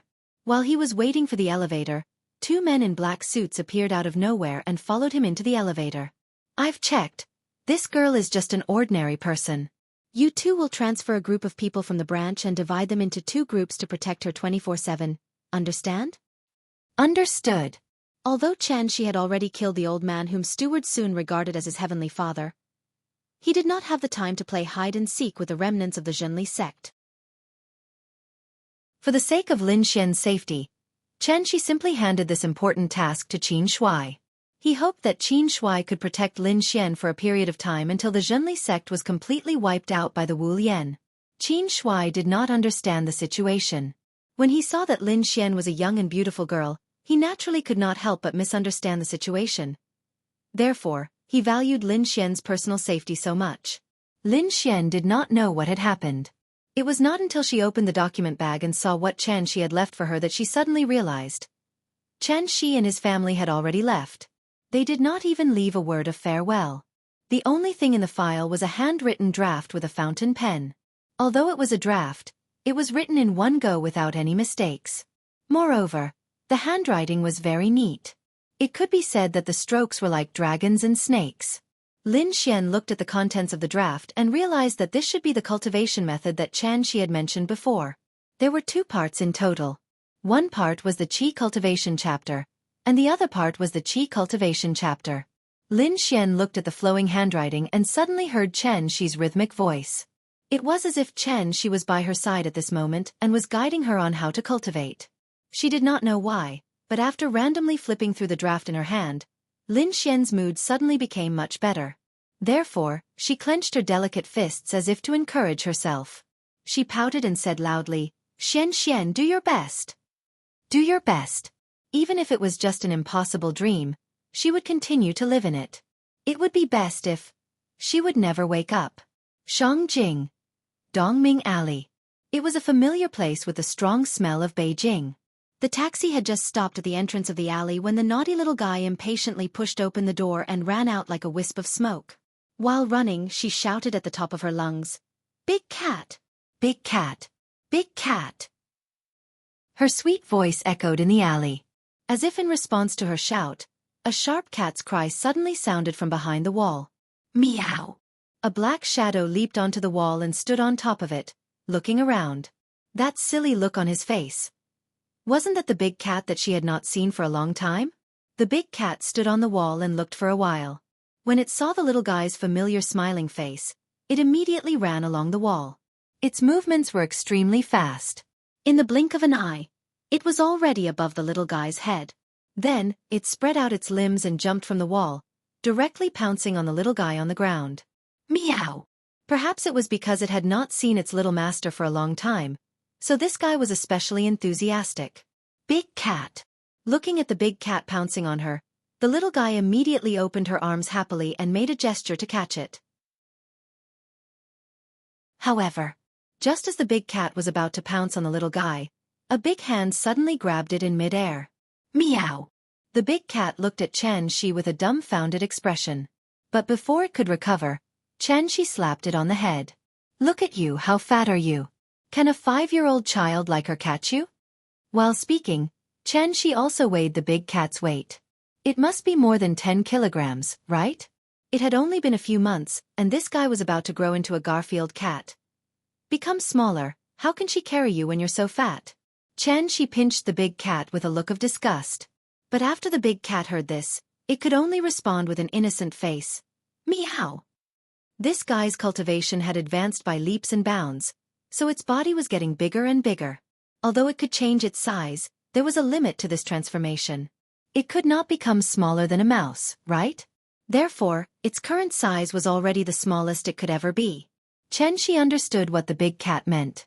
But when he looked down and saw Nian hopeful little eyes, he immediately said to the big cat in an unquestionable tone, "You can't become smaller, right? I'll help you." Chapter 317. After Xi's gentle massage, the big cat's originally plump body shrank at a speed visible to the naked eye. As a cat, of course, it's better to be more agile. Perhaps it was because she hadn't seen the big cat for a long time, so the little thing was particularly clingy today. When she tiptoed and raised her small hands, happily taking the big cat from Xi's hands, she immediately put her rosy little face on the big cat and kept rubbing it. After rubbing it for a while, the little thing used both hands to hold the big cat and raised it in front of her. Then she looked into its eyes and asked seriously, big cat, did you miss me?" Meow meow meow meow meow. This little thing was quite sensible. It knew that its only mission was to make Nian happy, so after a few calls, it stuck out its tongue and licked Nian's little face. The slippery feeling immediately made the little thing giggle. The little thing stood there with the big cat in her arms. She waited for a while, then carried her and the cat, and went straight to the courtyard. "Nian, let's go home. What should we do when we see Grandpa later?" "I know. We have to take the initiative to say hello to Grandpa." Smart. The family of 3 walked into the courtyard. Just as they turned the screen wall and came to the door of the drooping flower, a figure slowly walked out from the main hall. Wasn't that Qin Yongyan who had been away for a long time? Just by standing there casually, he naturally exuded a scholarly temperament, which gave people a feeling of transcendence, as if he was as deep as an abyss and as high as a mountain. Seeing this, Xianxia bent down and put the little thing on the ground, and the little thing bent down and put the big cat on the ground. Then, she opened her arms and ran all the way to the main hall. "Grandpa! Grandpa! We're back!" The little thing ran very fast with her short legs. Qin Yongyan seemed to be afraid that she would accidentally fall, so he quickly walked down the stairs. "Oh, Nian is back. Did you miss Grandpa?" "Yes. I missed Grandpa so much." "Oh, Nian is so good." Qin Yongyan gently picked up the little thing from the ground. Soon after, the little thing happily tossed and turned in his arms. That mischievous look immediately made Qin Yongyan laugh. As people get older, most people would like children more and more. And this should be the so-called generation gap affection. When Qin Yongyan saw Qin Yongyan and the couple called out, "Dad." The smile on his face, Qin Yongyan's face became even brighter. The whole family stood in the courtyard and chatted for a while. Then, Qin Yongyan seemed to have thought of something. He suddenly reached out and pinched the little thing's little face. Then he smiled and asked, "Ying, this child's birthday is coming soon, right?" "Yes, it will be in half a month." Just as Qin Ruing finished speaking, before Qin Yongyan could say anything, the little thing in his arms suddenly turned her head. The little thing didn't say anything. She just stared at Qin Ruing with her big watery eyes. At that moment, there was a timid and expectant expression on her rosy little face. Birthday. For this little thing who didn't have parents since she was young, it was a feeling that she had never experienced before. Although Nian was still young, she already knew a lot of things. A child's memory was fragmented, so she only vaguely remembered that Aunt Zhang would cook her a sumptuous dinner and buy her 1 or 2 little toys that she liked on her birthday. Because her parents had never celebrated her birthday with her, she never felt that there was anything wrong with Aunt Zhang's arrangement.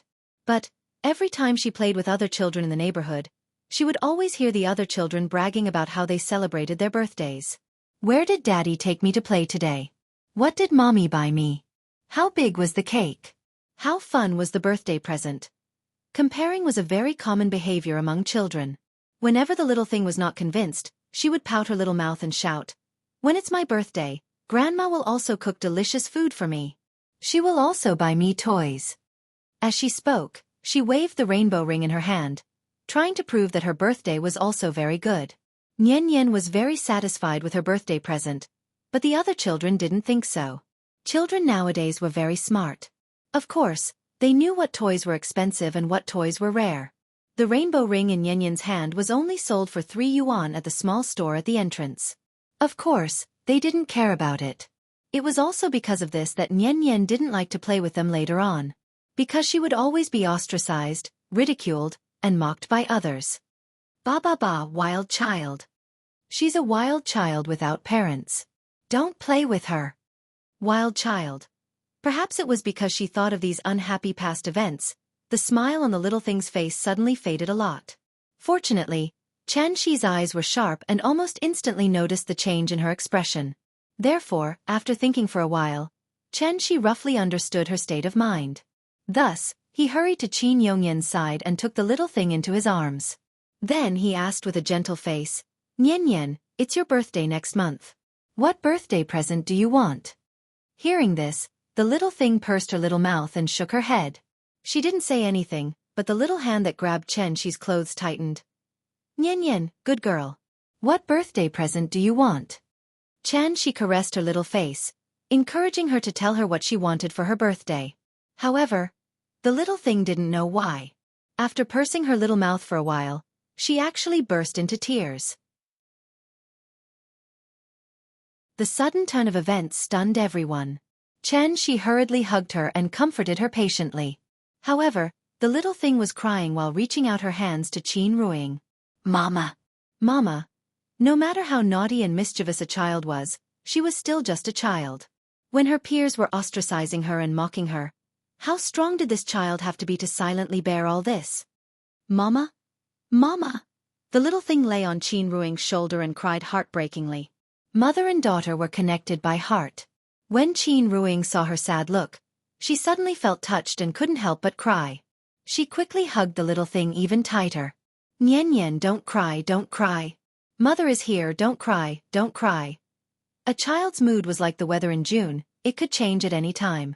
Qin Yongyan never thought that his casual question would touch on this little thing's sad matter. However, these sad things had happened a long time ago, so after Qin Ruing gently comforted her for a while, the little thing slowly stopped crying. Xianxi stood by the side and didn't say anything. Seeing that the little fellow's emotions were gradually calming down, he let out a heavy sigh of relief. His daughter was already 5 years old, and as a father, it was his first time preparing a birthday present for his daughter. It had been 5 years. When he thought of this, there was only one thought left in Xianxi's mind. I love you, so I want to give the whole world to you. And this was the deepest and most profound feeling he had for Nian. People called it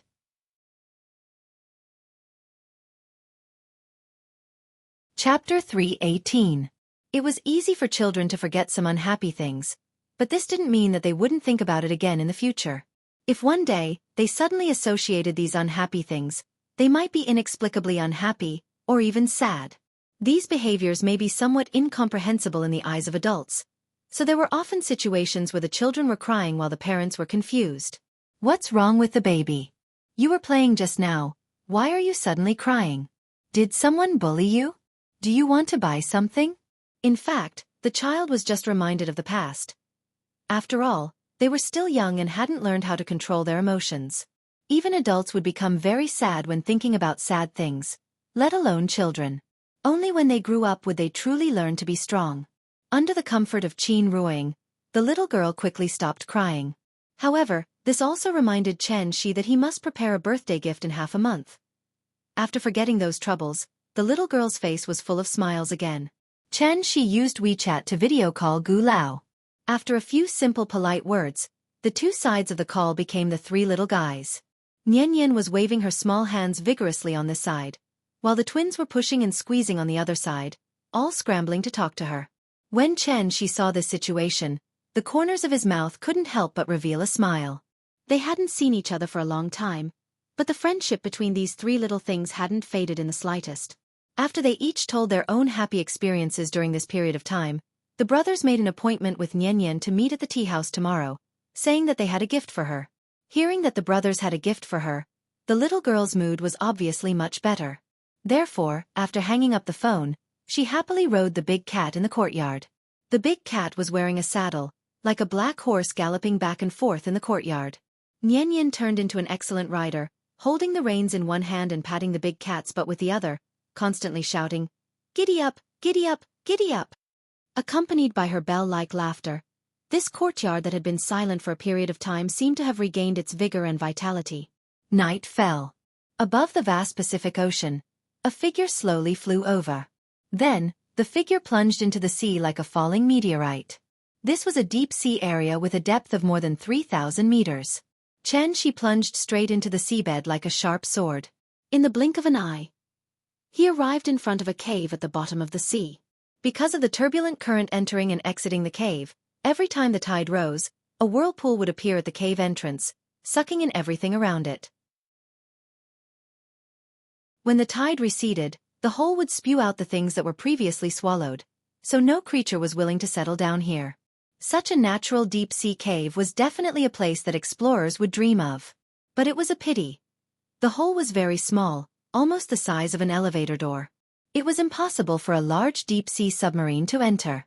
Xianxia used his qi to protect his body and quickly swam through the depths of the cave like a sailfish. The cave was very deep and complicated. There were many passages connected. Each passage went left and right, and connected to small caves one after another. It was like a spiderweb maze, and there was no telling where the end was. There was no light in the cave, so Xianxia lit up a light ball. Where the light reached, all kinds of underwater plants immediately reflected colorful light. Like a flexible fish swimming through the cave, after about 2 or 3 minutes, Xianxia came to the end of the cave. Then, he directly floated to the surface of the water. This place, it turned out to be a waterless cave. It was like an inverted cup in a basin. Because there was air in the cave, the seawater could not rush in. This was common knowledge in physics that even elementary school students knew, but it was impossible to find such a place in reality. Unless, the walls of the cave were specially processed to withstand the pressure and erosion of the seawater, to ensure that the air in the cave would not leak, and to maintain a stable air pressure, thus resisting the pressure of the seawater. Obviously, this cave had been modified by Xianxia, otherwise, it was impossible for the seawater not to rush in. The cave was about 40 to 50 meters deep, 10 meters wide, and 7 to 8 meters high. The end of the pool was slightly narrower, looking like an egg. Xianxia pushed the light ball in his hand into the air, and the strong light suddenly illuminated the entire cave. In the cave, there were people. Xianxia looked up and saw 2 people floating in the air with their arms and legs spread out. They looked like Jesus on the cross. So, have you thought about it? Xianxia slowly walked into the depths of the cave. As he walked, he said this to the 2 of them. Xianxia's voice was not loud, but after his voice fell, the cave kept echoing for a long time. Cough! After hearing Xianxia's words, one of them immediately twitched a few times. However, he was firmly bound in the air by an invisible force, so he could only barely shake his head. Cough, cough! This person coughed heavily a few times, then slowly raised his head. His hair was messy, and his long hair covered half of his face, but it still did not cover his eyes that were filled with hatred. This person, it was actually Bai Hong. Bai Hong raised his head with great difficulty, and after looking deeply at Xianxia, he said with a hoarse voice, "A soldier can be killed, but not humiliated. If you have the ability, just kill me." At this moment, Bai Hong looked very weak, like a prisoner who had not eaten for many days. If one looked closely, one could see that his body was full of thin golden needles, and he looked like a hedgehog. And this was obviously Xianxia's masterpiece. After Xianxia defeated the 3 people, he did not directly kill them, but used a secret technique to imprison them here. The densely packed golden needles on Bai Hong's body were the legendary spirit needles and spirit-piercing needles. As long as one was hit by these needles, the immortal cultivator would not be able to make the Yuanying come out of the body, and the soul would be completely imprisoned in the body. I don't have the ability. After hearing Bai Hong's words, Xianxia smiled and waved at him, then went to the ice block that Xiang had turned into and looked carefully. After confirming that Xiang would not wake up in a short time, Xianxia turned to Bai Hong and continued, "Do you know why I didn't kill you?" Bai Hong did not reply.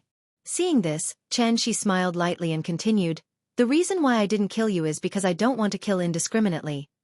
I just wanted to ask you a few simple questions, but you didn't cooperate at all. Could it be?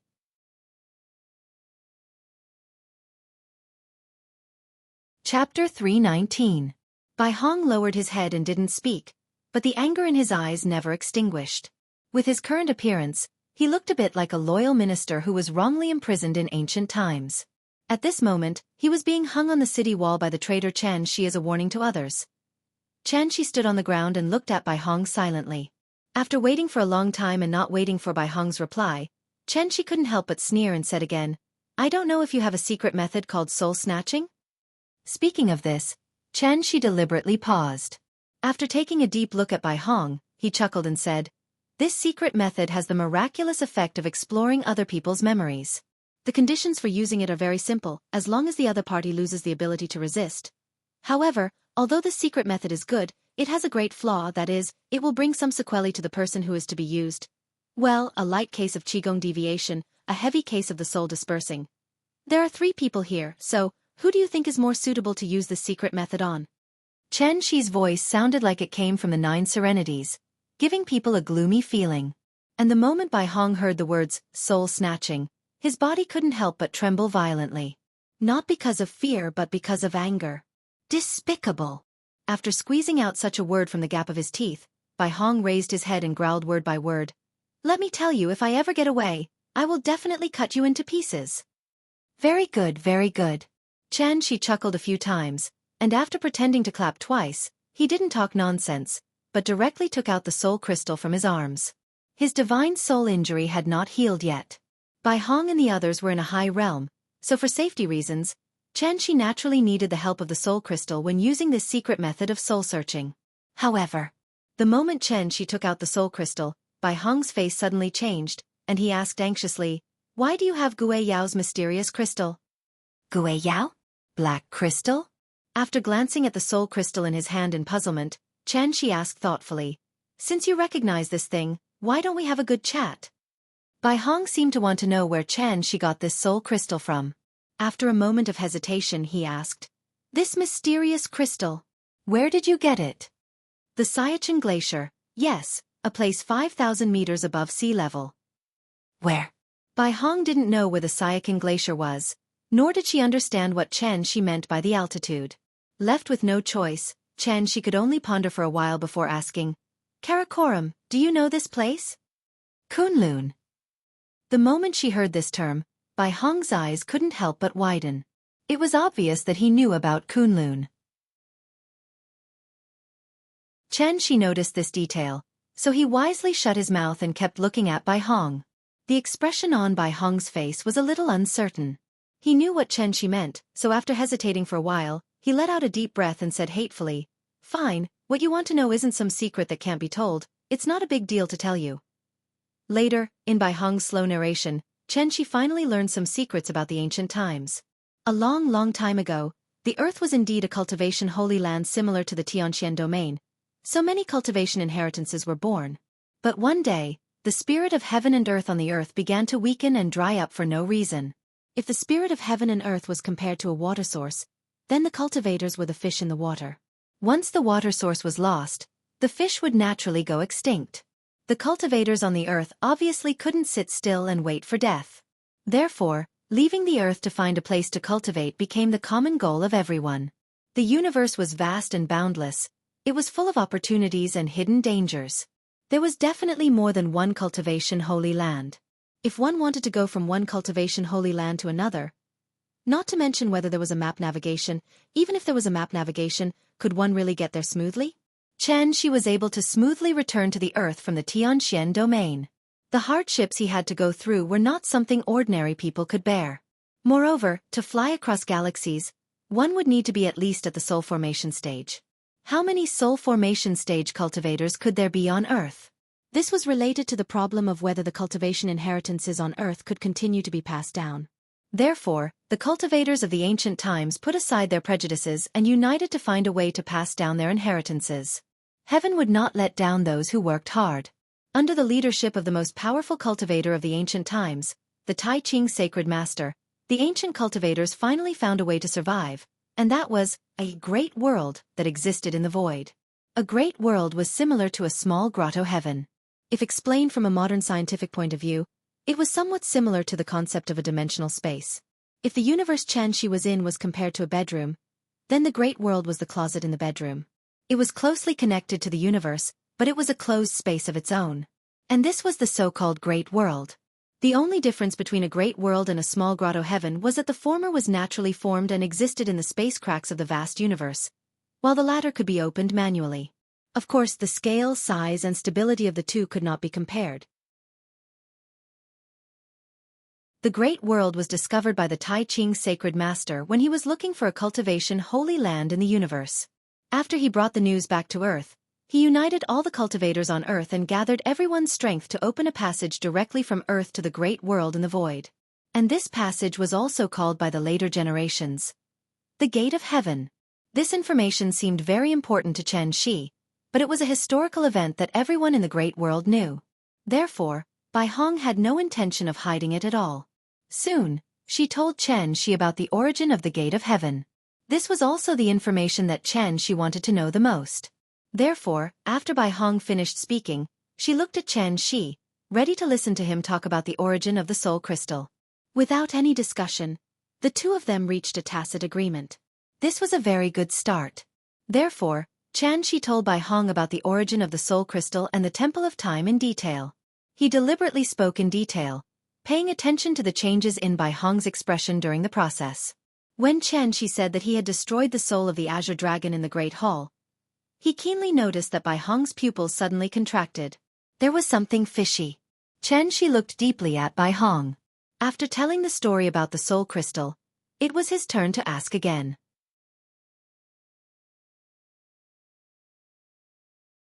Chapter 320. What was the sundial? Xianxia raised his question, but Bai Hong did not answer immediately. He looked at the soul crystal in Xianxia's hand and was silent for a long time before he answered slowly. Back then, after the Tai Ching sacred master led everyone to the great world, he left 5 sacred temples in the lower realm. One of them was the sundial. Although the great world was self-contained, it was still a spatial crack in the depths of the void. It was just that this crack was larger and more stable than an ordinary small grotto heaven. But it was a pity. Although the great world was good, it was far from being as stable as the main world. It might suddenly close one day and imprison the ancient cultivators in the void forever. Therefore, the Tai Ching sacred master left 5 sacred temples on Earth. These 5 sacred temples used the soul crystal as the core to suppress 5 ancient ferocious beasts, and use their powerful souls as the coordinates to communicate between the two realms. As long as the souls of the ferocious beasts in the 5 sacred temples were not destroyed, even if the spatial crack suddenly closed and trapped the ancient cultivators in the void, they could still find the main world through the souls of these 5 ferocious beasts and forcefully open a passage back to the main world. The remnant soul of the Azure Dragon that Xianxia had encountered before was an ancient ferocious beast suppressed by the Sundial Temple. Because of the nourishment of the soul crystal, the Azure Dragon's soul had not dissipated after so many years. The Azure Dragon was an ancient ferocious beast.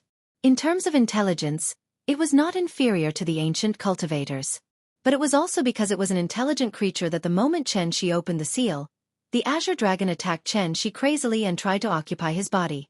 After all, it had been imprisoned for a very long time and its desire for freedom had long been ingrained in its bones. Now that it finally saw the hope of escape, it naturally would not let it go. But the Azure Dragon never expected that what it had waited for with great difficulty was not freedom, but the tragic fate of having its soul destroyed. The Sundial Temple was like a signal tower connecting the two realms. Once the Azure Dragon's remnant soul was destroyed, the ancient cultivators in the great world naturally could no longer sense the existence of the Sundial Temple. Therefore they sent Bai Hong and the others to investigate the situation and also to see where Chongli had gone and why he had not returned. At the mention of Chongli, Bai Hong immediately frowned deeply. Gue Yao was destroyed, Chongli's fate was unknown, and now even the 3 of them had fallen into the hands of this person, completely reduced to prisoners. Everything was the work of this mysterious man in front of him. When did such an expert appear in the lower realm? Thinking of this, Bai Hong couldn't help but take a deep look at Xianxia before asking her second question. Who are you? His question was very general, so Xianxia immediately replied with a smile. Me? My name is Xianxia. I'm from Zhonghai and I'm currently living in Shangjing. I'm unemployed and I own a tea house. I spend most of my time at home with my wife and kids. Bai Hong wasn't a fool. This perfunctory answer naturally wouldn't satisfy him. Therefore, he immediately interrupted Chen Shi and said angrily, "Don't try to trick me. With the cultivation conditions of the lower realms, it's impossible for an existence of your level to appear. Who are you? Why do you want to be our enemy?" Bai Hong seemed to be very concerned about this question. Seeing this, Chen Shi spread out his hands innocently and replied seriously, "Why would I lie to you? I'm really a native of Earth. Yes, Earth is the lower realm you mentioned. I've always been in the lower realm, so I don't know anything about your world. Otherwise, why would I waste my time asking you these simple questions?" These words were reasonable, and for a moment, Bai Hong didn't know how to continue asking. Yes, if Chen Shi also came from the lower realm, then why didn't he know the history that everyone knew? Bai Hong secretly tried to figure out Chen Shi's background. Chen Shi waited for a while. Seeing that Bai Hong didn't speak, he asked with a smile, "Okay, now it's my turn to ask questions?" Bai Hong didn't answer. Seeing this, Chen Shi continued asking, "Let's talk about the lower realm. I'm very curious about the situation inside." As he spoke, he gently rubbed the soul crystal in his hand with his finger. This action seemed to be a silent warning to Bai Hong that if he still didn't speak, he would use force. In fact, the reason why Chen Shi took the trouble to ask and didn't directly use the secret technique to search his soul was mainly because his soul injury had not healed. After all, Bai Hong and the others were not weak and their souls were intact. If they also happened to practice some kind of secret technique that strengthened their souls, then Chen Shi would very likely suffer a backlash in the process of casting the technique and go crazy. Chen Shi now had the upper hand and had plenty of ways to make Bai Hong talk. Naturally, he wouldn't take the risk so easily. It was better to be safe than sorry. Chen Shi had a deep understanding of this. Looking at the glimmering light on the soul crystal, an indescribable feeling suddenly appeared in Bai Hong's eyes. After exhaling deeply, he looked at Chen Shi and slowly said, "The lower realm? That's a place that's close to paradise." The lower realm was located in a void crack in the depths of the universe and was connected to Earth through the gate of heaven. Therefore, even if Earth's spirit chi was exhausted, the lower realm still had rich spirit chi of heaven and earth. As the ancient cultivators came to the lower realm one after another, the grand pure divine ancestors' fame and prestige reached its peak. If one wanted to make an enemy of the grand pure divine ancestor, they had to be mentally prepared to make an enemy of the entire lower realm. Therefore, the Grand Pure One relied on his supreme power to turn the tide and support the building that was about to collapse to successfully do something that no one before him had ever done before, and that was, he combined the originally scattered and independent cultivator legacies and successfully created an organization called Celestial Capital in the lower realm. The appearance of Celestial Capital was like Qin Shi Huang sweeping through the 6 nations and unifying the world. Under the intentional push of the Grand Pure Divine Ancestor, the various sects and clans put down their prejudices and learned from each other. They learned from each other and learned from each other. Everyone obtained the benefits they wanted, and Tiandu ushered in its most glorious moment. But it was a pity that this glory didn't last forever. The path to immortality was difficult as ascending to the blue sky. Even a stunning and unparalleled existence like the Grand Pure Divine Ancestor was unable to break free from the shackles of the heavenly Tao in the end. As a result, his lifespan ran out and he passed away with regret. With the passing of the Grand Pure Divine Ancestor, Celestial Capital's strength also weakened rapidly and was no longer as glorious as before. However, as the saying goes, a dead camel is bigger than a horse, and a rotten ship still has 3 caddies of iron. Although Celestial Capital was no longer as glorious as before, with the assets left behind by the Grand Pure Divine Ancestor, Celestial Capital was still the strongest force in the lower realm. As the Divine General of Celestial Capital, Bai Hong naturally could not tell Chen Shi all the details of Celestial Capital. So after a brief introduction of the origin of Celestial Capital, he closed his mouth again. In this regard, Chen Shi had no intention of continuing to ask, because he had roughly guessed the current situation of Celestial Capital. The reason was very simple. The world was as black as the crows. In order to survive, cultivators had to strengthen themselves through plundering. If the immortal cultivators were regarded as animals, then from the perspective of such a selfish ethnic style, to create a country or organization with a centralized system similar to that of heavenly capital, that was simply an impossible thing. After all, as consumers at the top of the food chain, cultivators could strengthen the overall strength of the clan after forming an organization, but they did not have enough resources to maintain the operation of the organization. It was precisely because of this that cultivators had always established relationships with each other in the form of clans and sects, and could only huddle together in a small area for warmth. In the end, it was all because of those simple 8 words. Natural selection, survival of the fittest.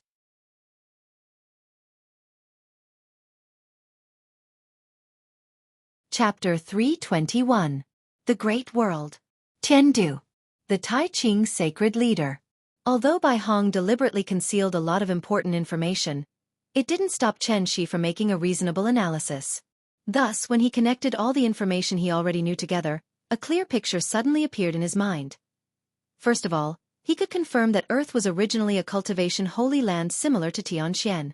However, on a certain day a long time ago, Earth's spirit qi suddenly declined. In order to survive, the ancient cultivators entered the Great World under the lead of the Tai Ching Sacred Leader. The so-called Heavenly Gate was actually a passage connecting the 2 realms. The Tai Ching Sacred Leader gathered everyone's strength to open the Heavenly Gate to the Great World. Then, he left 5 sacred temples on Earth to maintain the connection between the 2 realms. Although the ancient cultivators had left, they had left behind some incomplete inheritances on Earth.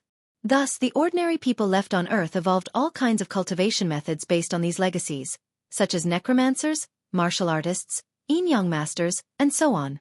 However, it was a pity that the cultivation environment on Earth was so bad, and because the legacies were incomplete, the celestial realm became the limit that the cultivators on Earth could reach. At this time, the group of celestials trapped on Earth naturally began to think of ways to continue to break through, just like their ancestors had done.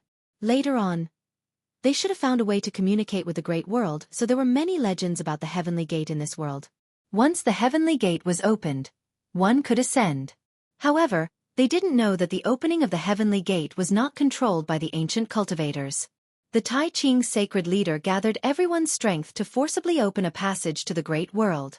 Why would he open it again for 1 or 2 Celestial Realm Juniors? The reason why the Heavenly Gate was so difficult to open was mainly because the spirit qi of the 2 realms was too different. Here was an example. If the Great World was a sealed pressure cooker, then the Heavenly Gate was the lid. Because the spirit qi in the Great World was much denser than on Earth, there was a strong pressure difference between the 2 sides of the Heavenly Gate. In the face of such a strong pressure, if one wanted to open the lid with violence, it would be equivalent to bearing the impact of the entire Great World spirit qi alone. In this situation, not to mention insightful emptiness, even an immortal emperor would find it difficult. Since it was impossible to open it by force, some ingenious methods were needed. A portion of the gas was discharged through the vent to reduce the pressure in the pressure cooker. When the pressure inside the cooker was about the same as the pressure outside, the lid could be opened easily. However, the Great World was not a pressure cooker, and there was no vent on the Divine Gate, so they could only use the second method. That was, by increasing the air pressure in the outside world, the air pressure between the 2 worlds would be the same. Then it would be easy to open the lid. It sounded simple, but in practice, it was exceptionally difficult. After all, if the spiritual qi on Earth could reach the level of the Great World, why would the ancient cultivators leave their homes and hide in the Great World? Therefore, every time the Divine Gate opened, it was actually the time when the spirit qi on Earth began to recover. Thinking of this, Xianxia finally understood the role of Xiannu. The Great World used the spiritual souls of the ancient ferocious beasts to locate Earth. Similarly, the cultivators on Earth had to use the same method to locate the Great World. With the depletion of spiritual qi, there were no more ancient ferocious beasts on Earth. Therefore, they could only settle for the next best thing, which was to use Xiannu's yin soul to maintain the connection between the 2 worlds. No one knew when the Divine Gate would open, so generations of Xiannus had been replaced, until the generation of Qin Ruoying and Qin Xueching, Xiannu. At the thought of this, Qianxi's eyes instantly became much sharper. After all, this was an important issue related to Yingying's spiritual soul. He had already found Yingying's yin soul and taken care of those old bastards in the village. There shouldn't be any more problems, right? Qianxi thought seriously for a long time. In the end, he still felt a little uneasy, so he asked again, "By the way, do you know what Xiannu does?" Xiannu? Xiannu was not a product of the Great World. Bai Hong had nothing to hide about this, so she asked straightforwardly, "You mean Siming Xiannu?" Siming Xiannu? After Qianxi repeated this name, He replied hesitantly. I think so. Other than Siming Xiannu, I haven't heard of a similar name. If you want to ask about Siming Xiannu, then I'm sorry, I don't know much about it. This answer obviously did not satisfy Chen Shi, so he immediately frowned and asked, Why? You came from the great world. Don't you need Xiannu to sense the location of Earth? We have the Sun Glory Temple. Why do we need Siming Xiannu? After hearing Bai Hong's matter-of-fact answer, Chen Shi was stunned. That's right, since the ancient immortal cultivators in the great world used the souls of ancient fierce beasts to maintain the coordinates of the two worlds, why do they need Xiannu's soul to guide them? Chen Shi stared at Bai Hong for a long time. Suddenly, he seemed to have thought of something. His figure flashed, and he appeared in front of Bai Hong out of thin air. Since Siming Xiannu and the Sun Glory Temple have the same function, that means the former is just a substitute for the latter. You just said that the Sun Glory Temple has been controlled by Tiandu since ancient times. Even if I accidentally destroyed the Sun Glory Temple, there should be 4 temples left that have the same function. So, I want to ask you to tell me, Siming Xiannu. And who is in control of it? Chen Shi floated in the air, at most 2 meters away from Bai Hong. He just looked at Bai Hong quietly, and Bai Hong also saw a dignified feeling in his eyes. Chen Shi was not stupid. The reason why this seemingly contradictory question appeared now was obviously because Bai Hong concealed some information that might involve Siming Xiannu towards Tiandu, and even the entire great world. Chen Shi had a curious attitude, so she did not delve into how much truth or falsehood Bai Hong's words had. However, when these questions began to involve Qin Ruoying, Chen Shi naturally had to change his way of communicating with Bai Hong. Although Bai Hong and Chen Shi had not met many times, it was the first time he saw Chen Shi so dignified, so he very wisely shut his mouth and was ready to answer after thinking about it. Because he also knew that if he continued to be perfunctory, the two of them might not be able to chat so happily anymore. Think carefully before answering. Chen Shi gave Bai Hong enough time to think. So after a moment of silence, Bai Hong slowly said 2 words.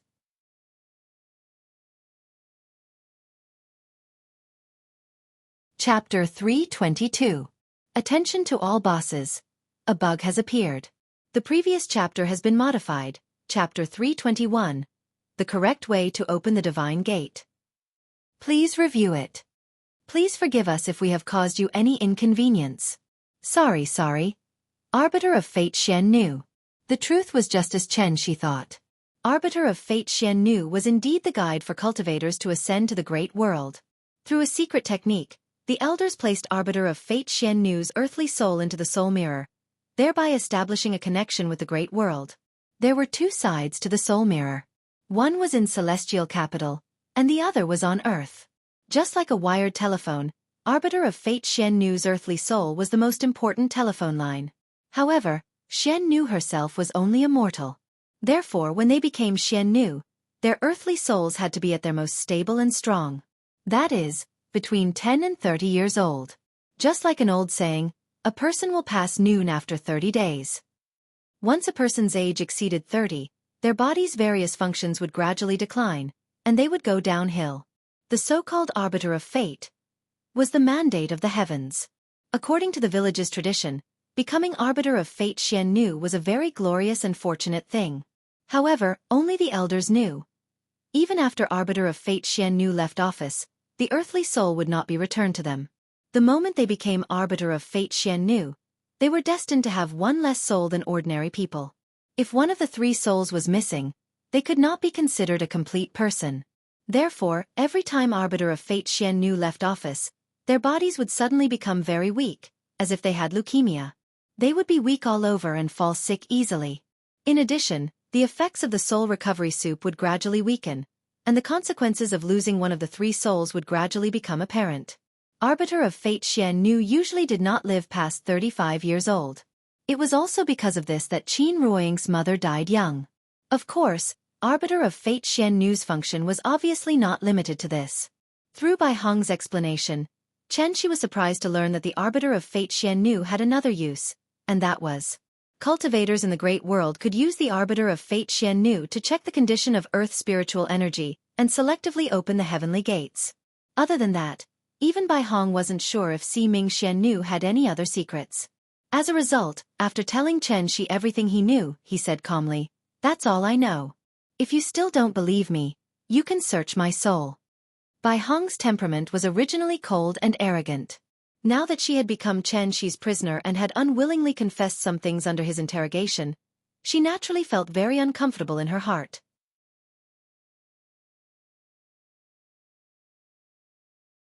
At the same time, he quickly came to the place where there was a fluctuation of spiritual energy. This was a seabed gully about 100 meters wide, like a natural moat in front of him. Seeing this, Xianxia didn't hesitate and went straight into the trench. The two sides of the trench were as steep as cliffs, so as soon as he entered the trench, it was as if he fell off a cliff. The trench was not deep, about 20 to 30 meters. The bottom of the trench was full of colorful coral reefs, and schools of fish were swimming back and forth around the coral. In addition, there were all kinds of strange crustaceans, such as shrimps and crabs. Xianxia didn't even know which species they belonged to. Xianxia simply patrolled around and didn't find anything strange, but that trace of spiritual energy didn't disappear from the beginning to the end. The reason why Xianxia was so interested in this spiritual energy was that this spiritual energy was not the original spiritual energy of heaven and earth. Instead, it seemed to have been roughly processed, somewhat similar to the existence of true essence. Of course, this spiritual energy was far from being as pure as true essence.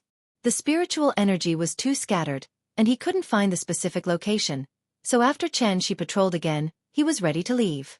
But just as he was about to leave, he inadvertently saw a fish hiding in the coral reefs. Separated by dozens of meters, Xianxia and the fish looked at each other from a distance. At that moment, Xianxia saw a trace of fear in its eyes. This fish was actually like a human, and it could actually use its eyes to express its emotions? Xianxia raised his eyebrows and almost instantly understood why. This guy, surprisingly, it was also a monster that had gained intelligence. Thinking of this, Xianxia was ready to catch this fish and study it. But before he could do anything, the fish seemed to have realized something. Like a cat whose tail was stepped on, it immediately drilled into the nearby coral reefs. Its speed was very fast. If it wasn't for Xianxia's eyesight that was far better than ordinary people, he would have thought that he was seeing things interesting.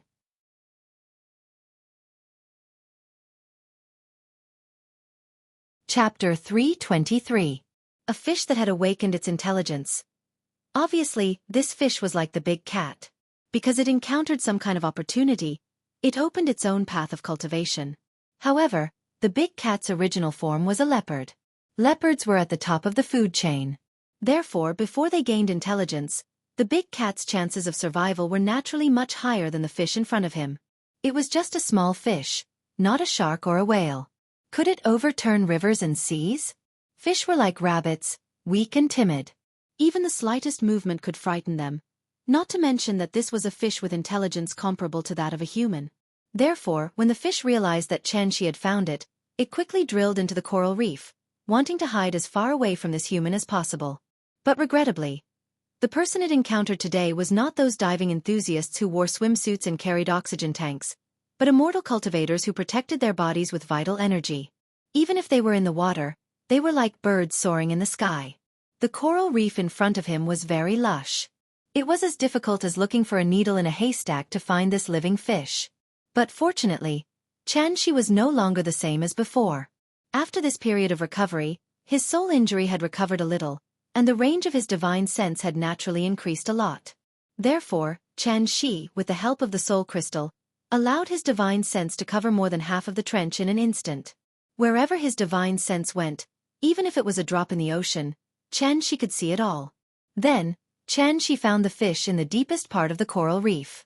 At this time, he finally saw the fish's appearance. This was a typical deep-sea fish, so its appearance was very different from river fish and shallow-sea fish. Because it lived in the dark seabed all year round, the characteristics of deep-sea fish were usually a big mouth, big eyes, and a certain part of its body had a light-emitting device. Through the light-emitting device, they could emit light to lure prey, and at the same time, attract mates and reproduce. Most of the deep-sea fish had strange shapes, and Xianxia had not deliberately studied the species of deep-sea fish. But when he saw the fish's appearance clearly, the name of this fish appeared in his mind in an instant, and that was anglerfish. The name sounded complicated, but in fact, It referred to the kind of fish with a lantern on its head. It was also because of the lantern on its head that this fish was often called the anglerfish. There were many species of anglerfish, most of which were very ugly and even a little scary. But the one in front of Xianxia was different. Perhaps it was because it was an immortal, so this anglerfish did not look ugly.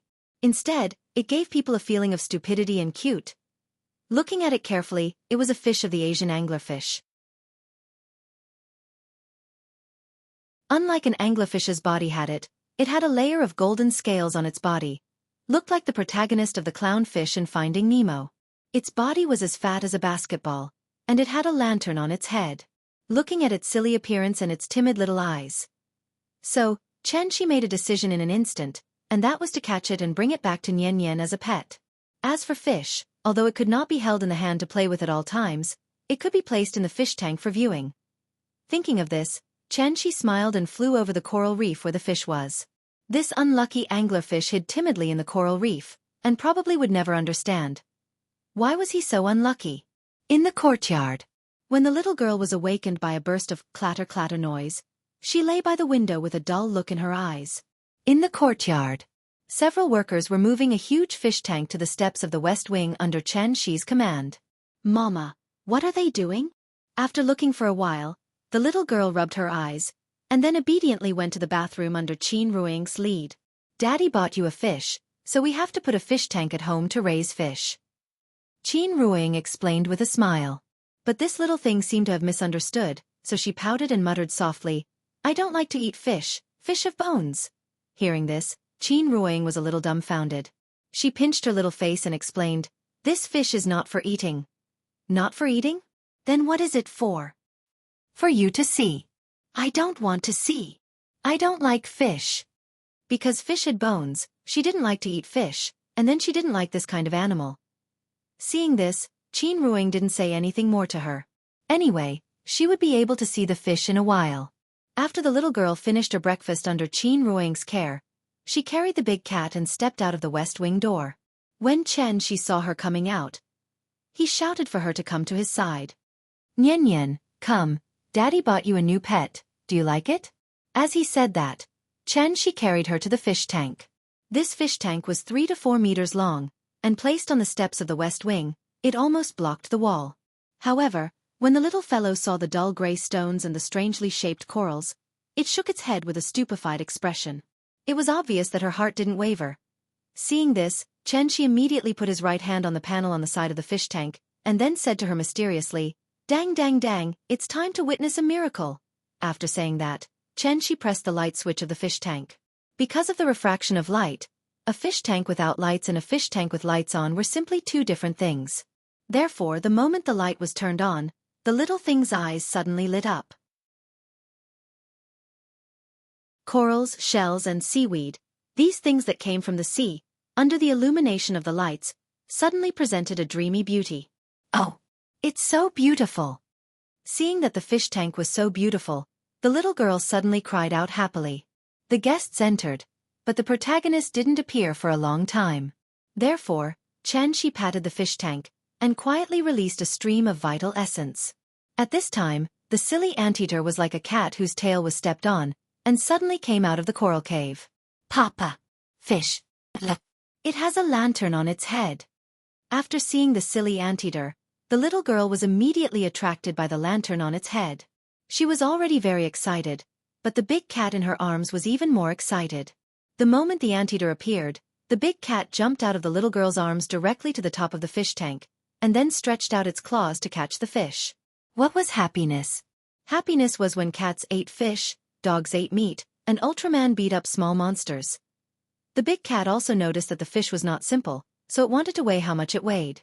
However, at the moment it stretched out its claws, Xianxia grabbed its neck, and then brought it in front of him, and said to it word by word, I'm warning you, don't touch it. If I find out that you ate it. Tell me, do you like steamed or braised? Hearing this, the big cat suddenly shook its head excitedly. Perhaps it was because it was too excited. Its body was trembling slightly.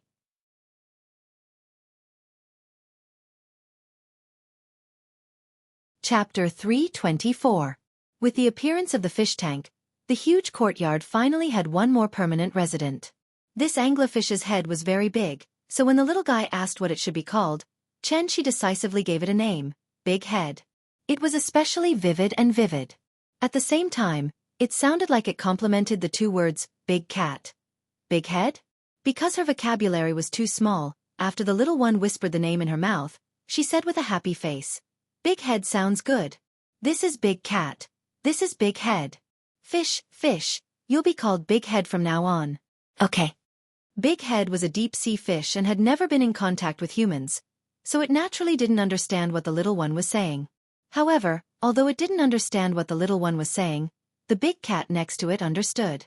So, it immediately rolled its eyes in a very human-like way. It was obviously a cat, but its eyes revealed a very disdainful feeling. Such a proud performance in the eyes of Chen, she naturally couldn't avoid giving it a slap. After settling Big Head, the family of 3 faced the late spring sun and leisurely walked out of the tea house. After not coming back for 2 months, a light layer of dust had already accumulated in the tea house. The couple rolled up their sleeves and began to clean. As for the little girl, she slipped into her own children's playground and happily played with building blocks by herself. However, she didn't play for long before there was a sudden burst of shouting outside the tea house. Nian Nian! Nian Nian! We're here! After not seeing each other for a long time, the 2 brothers were not polite at all. After each of them pushed open a glass door, the 2 brothers jumped into the tea house side by side. Gu Lao thought that the 2 brothers would wait for the old man to enter before letting go. He didn't expect that just as he walked to the door, the glass door had already bounced back and almost hit him in the face. This troublesome child.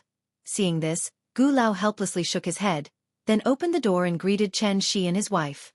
As usual, after making a pot of tea, Xianxia played Go with the old man. The 3 little things were making a ruckus in the children's playground. Qin Ruiying turned on the stereo and played some soothing light music. Then, she picked up a book called Collection of Flowers, and sat in the booth next to the children's playground. In this warm spring season, this small tea house hidden in the corner of Ho Hai had a kind of leisurely and carefree atmosphere. At the same time, it was relaxed and lively. Unfortunately, although the tea house was good, it rarely had customers.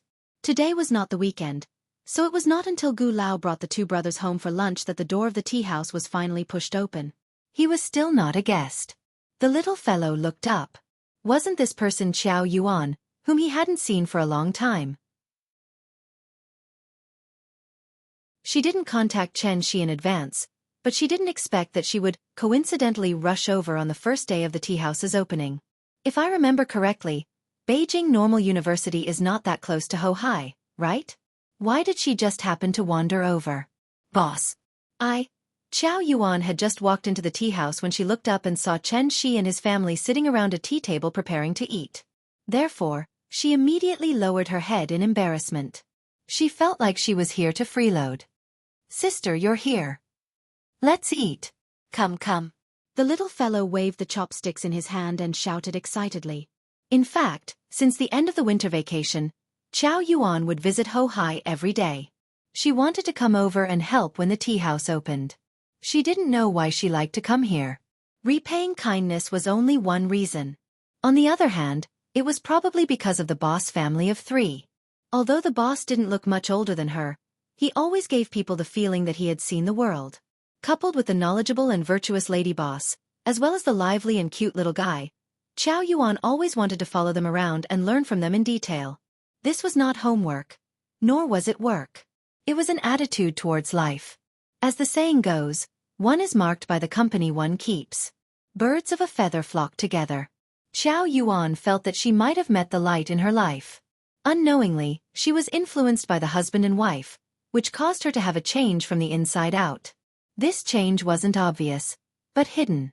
Perhaps it would be many years later that she would truly realize what she had learned as a waitress here. Although the tea house didn't need to hire waiters, Xianxia obviously couldn't just chase them away.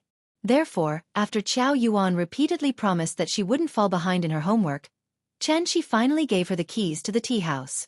From now on, she would be the shopkeeper here. An ordinary and leisurely day passed just like that. Xiao Yuan took some time to go to school to get her suitcase. Then, she once again moved into the courtyard. As soon as she stepped through the drooping flower gate, She saw the huge fish tank and the big cat that was lying on top of the fish tank and kept meowing into the tank.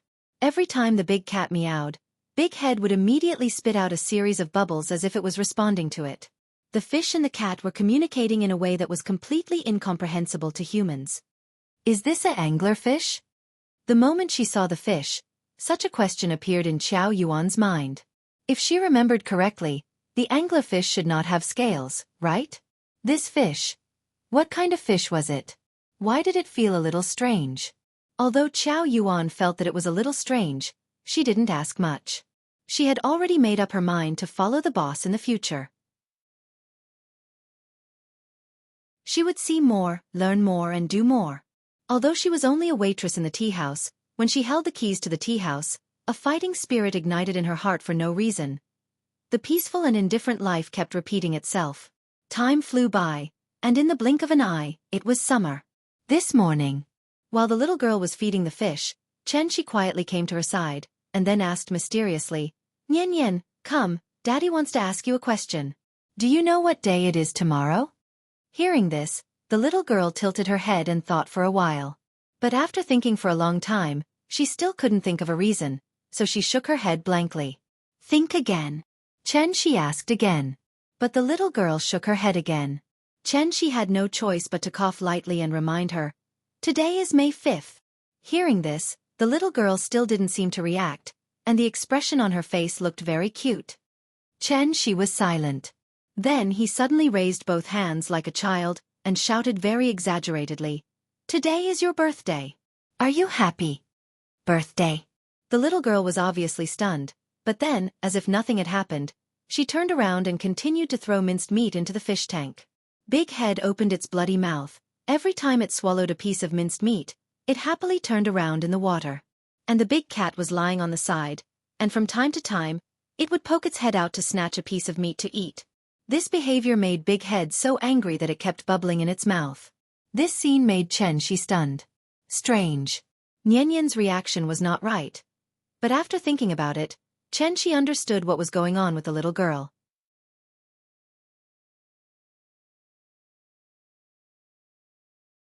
Chapter 325. Xianxia had discussed with Qin Ruoying for a long time about how to arrange Nian Nian's birthday. On her birthday, he would take her to fly in the sky, travel the 4 seas, look at the land of the divine land, and see all the beautiful scenery. Although the idea was quite tempting, after some consideration, Xianxia finally decided to let Nian Nian live a normal childhood. After all, this was not the Tianyuan world, and Nian Nian would have to go to school in the future. If he really let her come into contact with the world of immortal cultivators in advance, then when other children were talking about toys and cartoons, wouldn't Nian Nian be talking about how high and how deep the sea was? Let me tell you a secret. Actually, my papa is Superman. He is invulnerable and can fly. When he thought that Nian Nian might use such a proud tone to show off to her classmates in the future, Xianxia couldn't help but imagine their reactions. Ridicule was inevitable. Children nowadays were very precocious, and they already knew a lot of things when they were just a few years old. Many children thought that their father was Superman, but reality would always teach them a lesson. How could there be Superman in this world? So they would turn to ridicule those children who always thought that their father was Superman. If your father is so powerful, why don't you save the world? But the more they ridiculed her, the angrier Nian Nian would be, and then she would want to prove that she wasn't lying. After all, she knew that her father could really fly. Nian Nian wasn't lying, but who would believe such a thing that sounded like a fantasy story? Other people's fathers couldn't fly. Why could your father fly?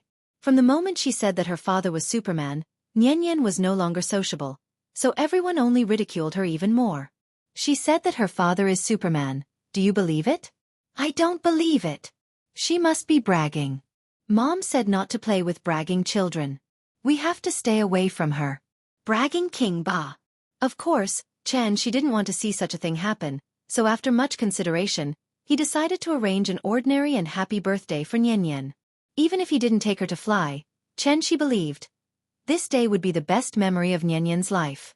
Therefore, after she comforted Nian Nian's inexplicable emotions, the family of 3 set off directly. They didn't bring the big cat, nor did they call the twins. Because all the activities today only him and Ying were needed. After she got into the taxi with Nian Nian in her arms, the little guy's mood was obviously relieved, so she nestled in his arms and asked softly, "Papa, where are we going?" As she spoke, she looked at Xianxia with her big cute eyes. Needless to say, her small eyes were naturally filled with anticipation and desire. Papa and Mama were going to celebrate her birthday with her today. Since Xianxia wanted to give Nian a birthday that a normal child should have, naturally, he had to plan carefully. After all, he wasn't the kind of parent who worked overtime all day and couldn't even spare time to celebrate a child's birthday. "I'll take you to a fun place. Papa promises that you'll have a good time today." "Really? Where is it?" Hearing this, Xianxia immediately smiled, and then said mysteriously, "It's a secret for now." He wanted to keep it a secret, but this little girl was impatient, so she kept shaking his arm and said coquettishly, "Papa, tell me. Tell me." Okay, I'll tell you." Xianxia couldn't persuade this little girl, so after gently pinching her little face, he explained with a smile, "Today, I'll take you to the big world to play." "The big world?" The little guy pouted his little mouth and muttered this noun, but a blank expression appeared on his face. Because in her little brain, there was no place called the big world. Of course, the big world that Xianxia was talking about was not the big world hidden behind the divine gate, but the children's paradise world. This was a large outdoor expansion park that covered an area of 150 acres in the western suburbs of Shangjing. Although it was not as big as Disneyland in Zhonghai, it had its own characteristics and could be regarded as a holy place in the minds of children. The theme of the park was forest. So as soon as the little girl came to the gate of the park, she cried out, "Papa, there are so many trees here." It was the end of spring and the summer solstice. The park was full of towering trees with luxuriant foliage, and the lush leaves were natural umbrellas. Walking on the stone path under the shade of the trees and looking at the green grass under the feet would inadvertently give people a very comfortable feeling. The slogan of the park was, "Let children return to the forest and experience the best natural scenery." Since it was a children's paradise, naturally, a series of outdoor entertainment facilities were the most popular among children. But unlike other children's paradises, most of the children's facilities here were closely integrated with the forest. For example, the climbing net that was commonly seen in children's paradises was attached to several towering trees. From time to time, the children would climb from one tree to another, looking like lively and cute little monkeys. There was no ceiling or classroom here, and the whole forest was a children's activity area. Running freely in the open-air forest, listening to the sweet sounds of birds and insects. Although it was not as exquisite and beautiful as an indoor amusement park, it had a unique natural charm. The park was very large, and the activity area was naturally large. So after the little girl climbed in the jungle expansion area for a while, she was tired and out of breath. Thus, she was like a spider demon that had just eaten her fill. She sprawled out on the climbing net like that. Seeing this, the couple sat on the grass under the shade of the trees and kept cheering for her. The little fellow rested for a while, and then crawled up, huffing and puffing. When she finally climbed to another big tree and slid down the tree's slide, she waved her small hands and threw herself into Qin Ruing's arms. "Mama! Good fun, I want to play." Qin Ruing saw her panting and was ready to pull her to sit next to her. But she didn't expect. After the little guy finished drinking the water, he suddenly broke free from her arms and ran back to the starting point, ready to play again. This child! Seeing this, Qin Ruing could only shake her head slightly. Since it was a children's paradise, the child's safety was obviously fully guaranteed, so the couple sat aside and cheered the little girl up from time to time, so that she could play more happily.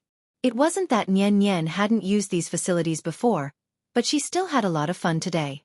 Therefore, when Xianxia asked her if she had a good time today, the little girl suddenly nodded her head like a chicken pecking at rice.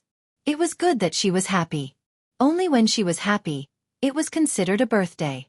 Since it was a birthday, naturally, there was a birthday cake. So, after the little girl had played to her heart's content, Xianxia took her to the park's self-service barbecue area. After making a sumptuous barbecue meal for her, Xianxia clapped his hands and signaled the staff next to him to push the cake up. As the cake entered, the band that Xianxia had arranged in advance immediately came to the little girl's side and played a birthday song for her. It wasn't that the park had never held a birthday party before, but it was really the first time that a birthday party was more grand than a marriage proposal for a child's birthday. Therefore, the area where Xianxia's family was immediately surrounded by tourists who were watching the fun. Accompanied by the band's performance, the onlookers, led by Xianxia and Qin Ruing, sang the birthday song together loudly. Happy birthday to you, happy birthday to you. Happy birthday to you, happy birthday to you. Happy birthday to you, healthy birthday to you. Have a warm family. Nian Nian, happy birthday. When had the little girl ever seen such a scene? So, she was stunned on the spot. Until Xianxia pushed the cake in front of her, the little girl didn't seem to come back to her senses. Seeing this, Xianxia squatted beside her and said softly, Nian Nian, happy birthday. Come, blow out the candles and you can make a wish. Any wish is fine.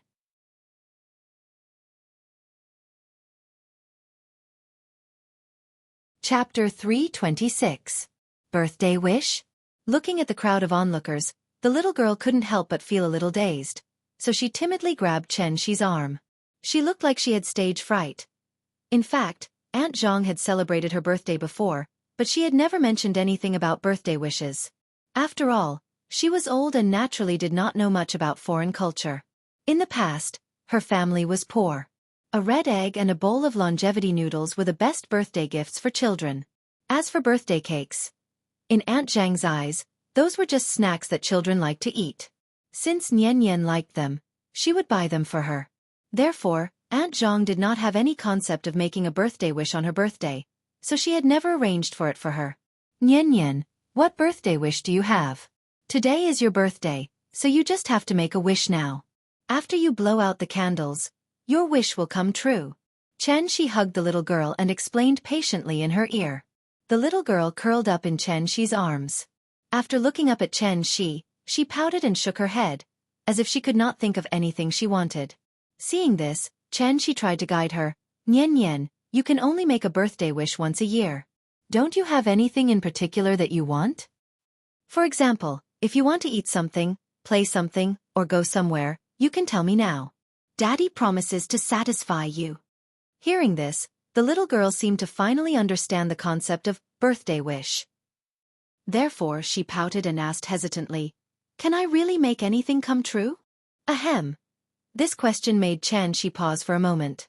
At this point, if the little girl made a wish but could not make it come true, wouldn't she be very disappointed? After all, this was the first time she made a birthday wish. Xianxia was a little hesitant about whether to make a promise. However, on second thought, she was just a 5-year-old child. Could she make a wish that was so difficult to make? Therefore, he answered with certainty, Yes, Father can promise you that no matter what you wish for, it will come true. When he said this, Xianxi's tone was particularly solemn, which made Qin Ruing, who was beside him, couldn't help but glance at him. This sentence was, What about the father's promise to his daughter? The little fellow didn't feel anything special, so when she heard Xianxi's reply, she smiled happily and said, Okay. Then I have a wish. With that said, under the guidance of Xianxia, she stood on the bench facing the cake. Then she put her hands together, closed her eyes, and prepared to make a wish. Looking at her serious face, the crowd immediately quieted down, afraid to disturb this cute little girl. She didn't think for long before she suddenly opened her eyes and said excitedly, My wish is, Papa and Mama have to stay by my side forever. After that, the little thing puffed up its little mouth and tried its best to blow out all 5 candles on the cake. A child's mind was not so complicated. She said what she thought. However, it was such a simple and somewhat unrealistic wish that directly displayed the thoughts in the depths of her heart. Xianxia held the little fellow in his arms and didn't speak immediately, but the crowd around them burst into laughter. After hearing the little fellow's wish, a middle-aged man with a child immediately said with a smile, Silly girl, when you get married, how can your parents stay by your side? At that time, you'll want to drive them away. That's right. A married daughter is like spilled water. My child won't come back to accompany us a few times a year unless she is wronged at home. If she doesn't come to accompany you, you can go to her. Do you think she dares to drive you out of the house? Hey, they are busy making grandchildren. How can I disturb them? This conversation also amused the onlookers and made them laugh one after another. However, the little fellow was not happy. She immediately pouted and shouted unhappily, No, I don't want to get married. I want to be with Papa and Mama, forever and ever. After saying that, she even made a face with an unconvinced expression, which immediately made everyone laugh out loud. "Oh, your child is so cute. If my child is so cute, I will consider not letting her marry in the future." "Don't, you have to ask the child if she is willing to do this first.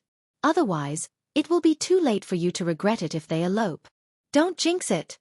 The crowd of onlookers kept talking, and the atmosphere was very lively. Seeing this, the little fellow pulled Qin Ruing's hand, pointed to the cake on the table and shouted, "Mama, I want to eat cake." "Silly child." Hearing this, Qin Ruing rubbed her head with a smile. "You are a child, but you don't know that your parents have already taken it seriously." The couple looked at each other silently. After that, Xianxia gently pecked the little fellow's face, then stood up and asked the crowd to eat the cake with Qin Ruing. Good things naturally had to be shared. There were a lot of people, so the birthday girl was only given a small piece of such a big cake. Although there wasn't much cake, when she saw that everyone was holding her birthday cake, her little face bloomed with joy. So many people were celebrating her birthday with her. She was so happy. After eating the cake, the crowd of onlookers left their blessings and dispersed. The reason why the couple chose to bring the little fellow here for her birthday today was mainly because there was a parent-child camping area in the park. Therefore, when Xianxia opened the rented tent by the lake, the little fellow immediately got in excitedly, and then excitedly turned over and over on the mat. "Papa, come in. Mama, come in, come in." At this moment, it was already evening, and the sky was red. The family of three lay in the tent, quietly looking up at the sunset. The green grass, the clear lake, the towering trees, and the sound of insects and birds from time to time. At this moment, the family of three was particularly peaceful. The little fellow put her head on Xianxi's chest, quietly watching the sunset dye the sky and the water red. Perhaps she also realized that the wish she had just made was not reliable, so she could not help muttering, "Papa, Mama? What's wrong? Don't leave me again, okay? I don't want to be a wild child." Hearing this, Xianxia suddenly felt a surge of warmth in his heart. Even with his age and experience, he could not control the sudden burst of emotion for a while. Therefore, Xianxia immediately hugged the little fellow with one hand and Qin Ruing with the other, and replied very solemnly, "Okay." This warm atmosphere seemed to have infected Qin Ruing, so she followed the little fellow and leaned her head on Xianxi's chest. Then, the mother and daughter leaned on Xianxi's chest like this, blinking their eyes and looking at each other. "Nian Nian, come on, Dad will teach you a song." "Is it Little Star?" "No, no, no, I'll teach you a new song today." "Okay. Then listen carefully, I'll sing it once first." After that, Xianxia began to hum softly. This song was very simple, and the melody was not very complicated, so after listening to it twice, the little fellow could hum along with Xianxia. Xianxi's low voice, coupled with Qin Ruing's quiet and gentle voice, plus the little fellow's clear and melodious childish voice. This song, "Insects Fly," which always gave people a feeling of sadness, was unexpectedly sung by this family of three with a happy and cheerful taste. The dark sky hung low, followed by the bright stars.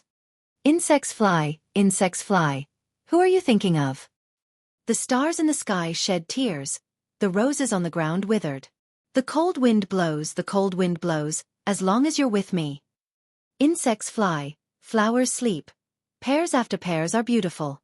I'm not afraid of darkness, I'm only afraid of heartbreak.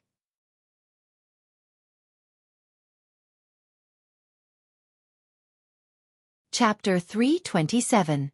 It was a very ordinary birthday, but it was destined to be the most precious memory in the little girl's life.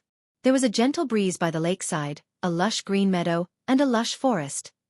The family of three lay lazily in the tent and fell asleep under the accompaniment of the starlight. It wasn't until the sun rose again that the little girl opened her eyes in a daze under the sunlight. The important birthday passed just like that, but her interest didn't seem to have waned at all. So, as soon as she got up, the little girl squatted by the lake and happily played with the lake water. Seeing this, Xianxia took her to breathe the first breath of fresh morning air while doing exercises by the lake. "Nian Nian, Daddy will teach you how to do morning exercises, right?" "Okay. Good girl. Then come over and stand behind me. I'll do one, you do another. 1 2 3 4, 2 2 3 4. Very good. Next is body rotation exercise, walk." Xianxia acted as a physical education teacher, standing by the lake and shouting slogans while doing standard movements. The little girl followed behind Xianxi's but doing her best to twist her butt and shake her hands. That silly look looked very cute. As Xianxia's magical slogan continued to ring out, many parents seemed to be infected by him. So they brought their children behind them and started to do the radio calisthenics with the father and daughter pair. After finishing their morning exercises and eating breakfast, the family of 3 finally got on the car to return home. On the way back, Xianxia played the role of a language teacher and gave the little girl an essay question. The question was, the most unforgettable day. The little girl was very interested in this question that was obviously out of the syllabus. So, Xianxia told the little guy about the 6 essentials of writing, and under his patient guidance, the little guy was able to draw inferences about other things from one example, and successfully wrote the first essay of his life.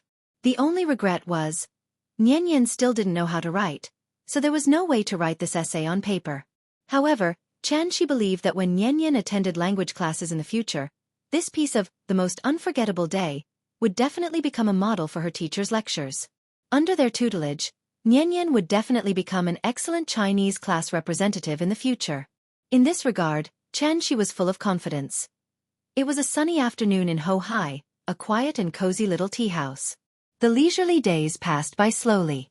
Until this day, May 20th. Only half a month had passed since Nian's birthday.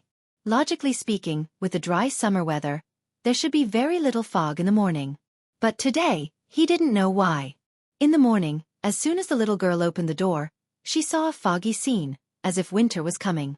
The thick fog obscured their vision. The little fellow stood outside the door of the west wing. When she raised her head, she couldn't even see the door of the east wing clearly. The visibility was at most 5 meters. Standing in the courtyard and looking at the sky, the thick fog even covered the brilliant morning sun. The fog cast a mysterious veil over the familiar things around him. Standing in the courtyard and looking at the sky, the thick fog even covered the brilliant morning sun. The whole sky was gloomy. In this regard, the little fellow was particularly excited. She actually played hide-and-seek with the big cat in the fog. The big cat circled around the courtyard, and the little fellow chased after it. Because she ran too fast, when she realized that there was someone in front of her, it was too late to stop. Thus, the little fellow fell into the arms of that person. Nian, run slower. Be careful not to fall. The little fellow looked up and found that she had fallen into Qin Yongyan's arms.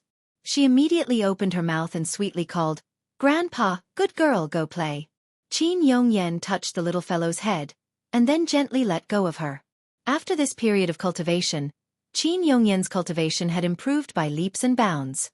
He was originally a master of gang strength, so when he refined all the genuine qi in his body into genuine essence, his cultivation smoothly reached the late stage of foundation establishment. He was only one step away from becoming a legendary celestial being. Qin Yongyan stood on the stairs outside the main hall and looked at the sky thoughtfully.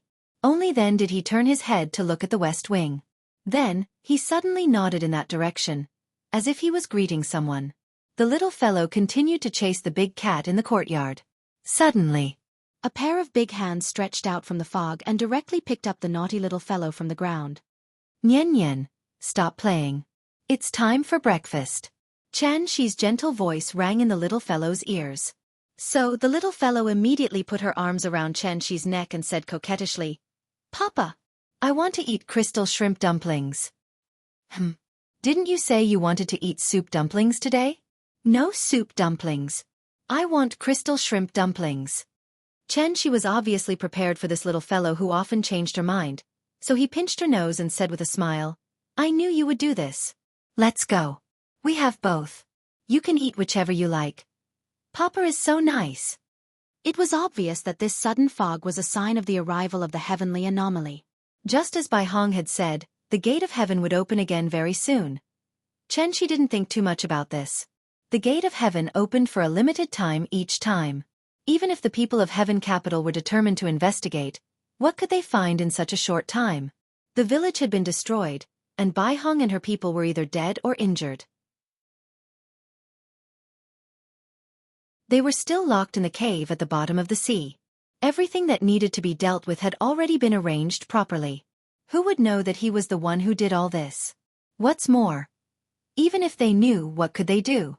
If a cultivator at the soul formation stage was determined to hide, it was definitely not so easy to find. Right now, Xianxia only wanted to live a low-key life, so when this fog appeared, he acted like he did a few days ago.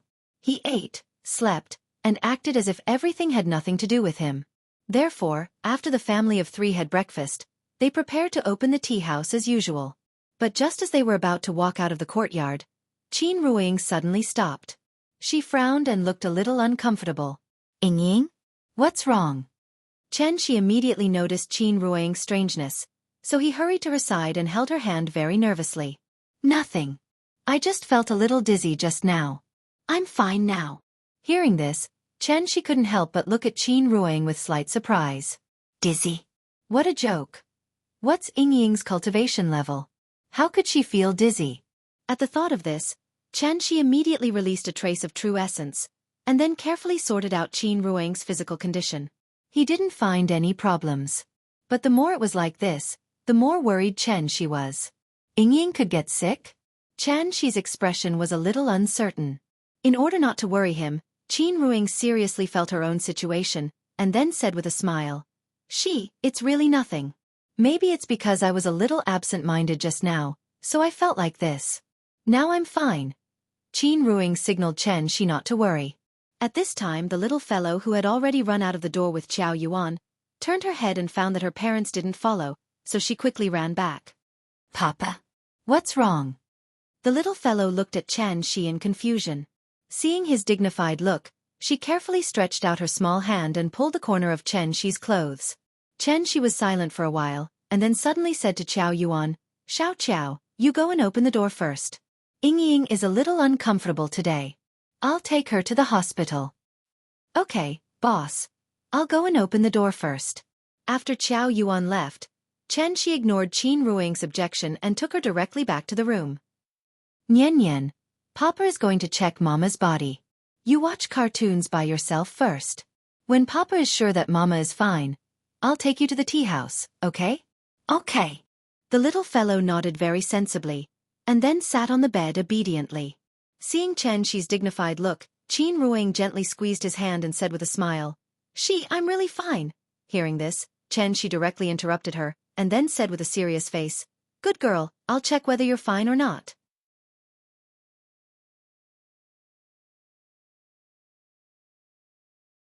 Chapter 328.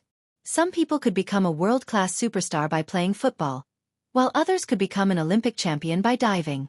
But if one wanted to reach the top of the world in something, it was definitely not something that could be achieved by hard work alone.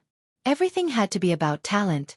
Even when playing games, some people could reach the diamond rank after playing for 3 months, while others were still struggling in the silver rank after playing for 3 years.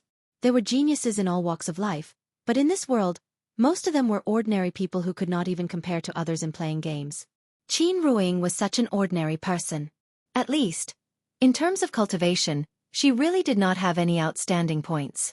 So even with Xianxia, a soul formation expert, training with her all day long, Qin Ruiying's improvement was still so slow. With this kind of cultivation talent, if placed in the Sky Yen God sect, she might not even be as good as the most ordinary outer disciple. But there was no other way, who asked her to have a strong background. Of course, poor aptitude was one thing, but no matter how bad Qin Ruiying was, she was still a cultivator who had stepped into the foundation establishment stage. Even martial artists could be immune to all kinds of diseases, let alone cultivators. Therefore, when Qin Ruiying said that she was a little dizzy, Xianxia's reaction was obviously a little overboard. As the saying goes, once bitten, twice shy. Perhaps it was because Qin Ruiying had lost her Yin spirit previously. Xianxia now paid extra attention to any abnormal situation. For the sake of caution, Xianxia even used the amplification effect of the soul crystal, and carefully checked the situation of Qin Ruiying's soul. Qin Ruiying's Yin spirit had already returned, so no matter how Xianxia looked, he did not find any problems. Could it be? Was it really like what Ying said, because she was a little absent-minded just now, so she suddenly felt a little dizzy? Psychological effect? While Xianxia was depressed, the little fellow was secretly paying attention to his expression. As soon as she saw the expression on Xianxia's face slightly relax, this clever little thing eagerly came to his side, then hugged his arm and acted like a spoiled child. Papa, what's wrong with Mama? This silly child has learned how to read people's expressions. Seeing this, Xianxia pinched her little face and said with a smile, "Mommy is fine. Let's go. I'll take you to the tea house to play with your brothers." All right. Since Qin Ruing was indeed fine, Xianxia could naturally put down the big stone in his heart. When the family of three walked out of the west wing again, the thick fog in front of them still hadn't disappeared. The heavenly anomaly this time.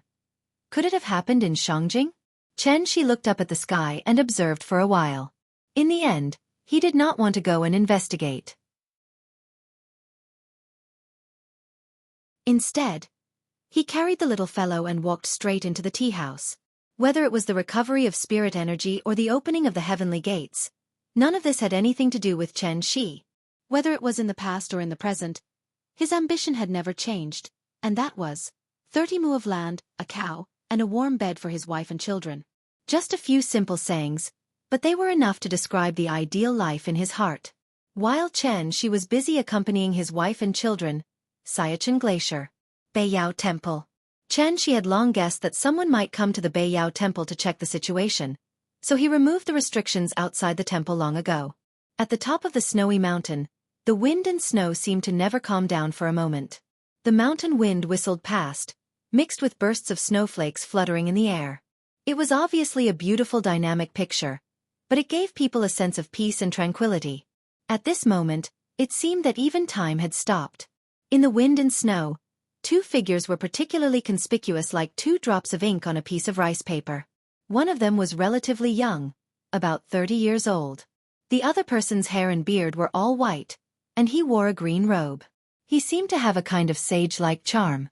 The young man was holding a bronze mirror in his hand, but the surface of this bronze mirror was dark.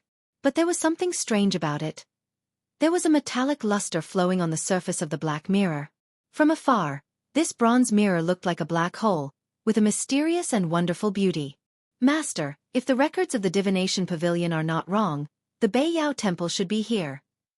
The young man looked around, but under the wind and snow, what could he see except for the white snow?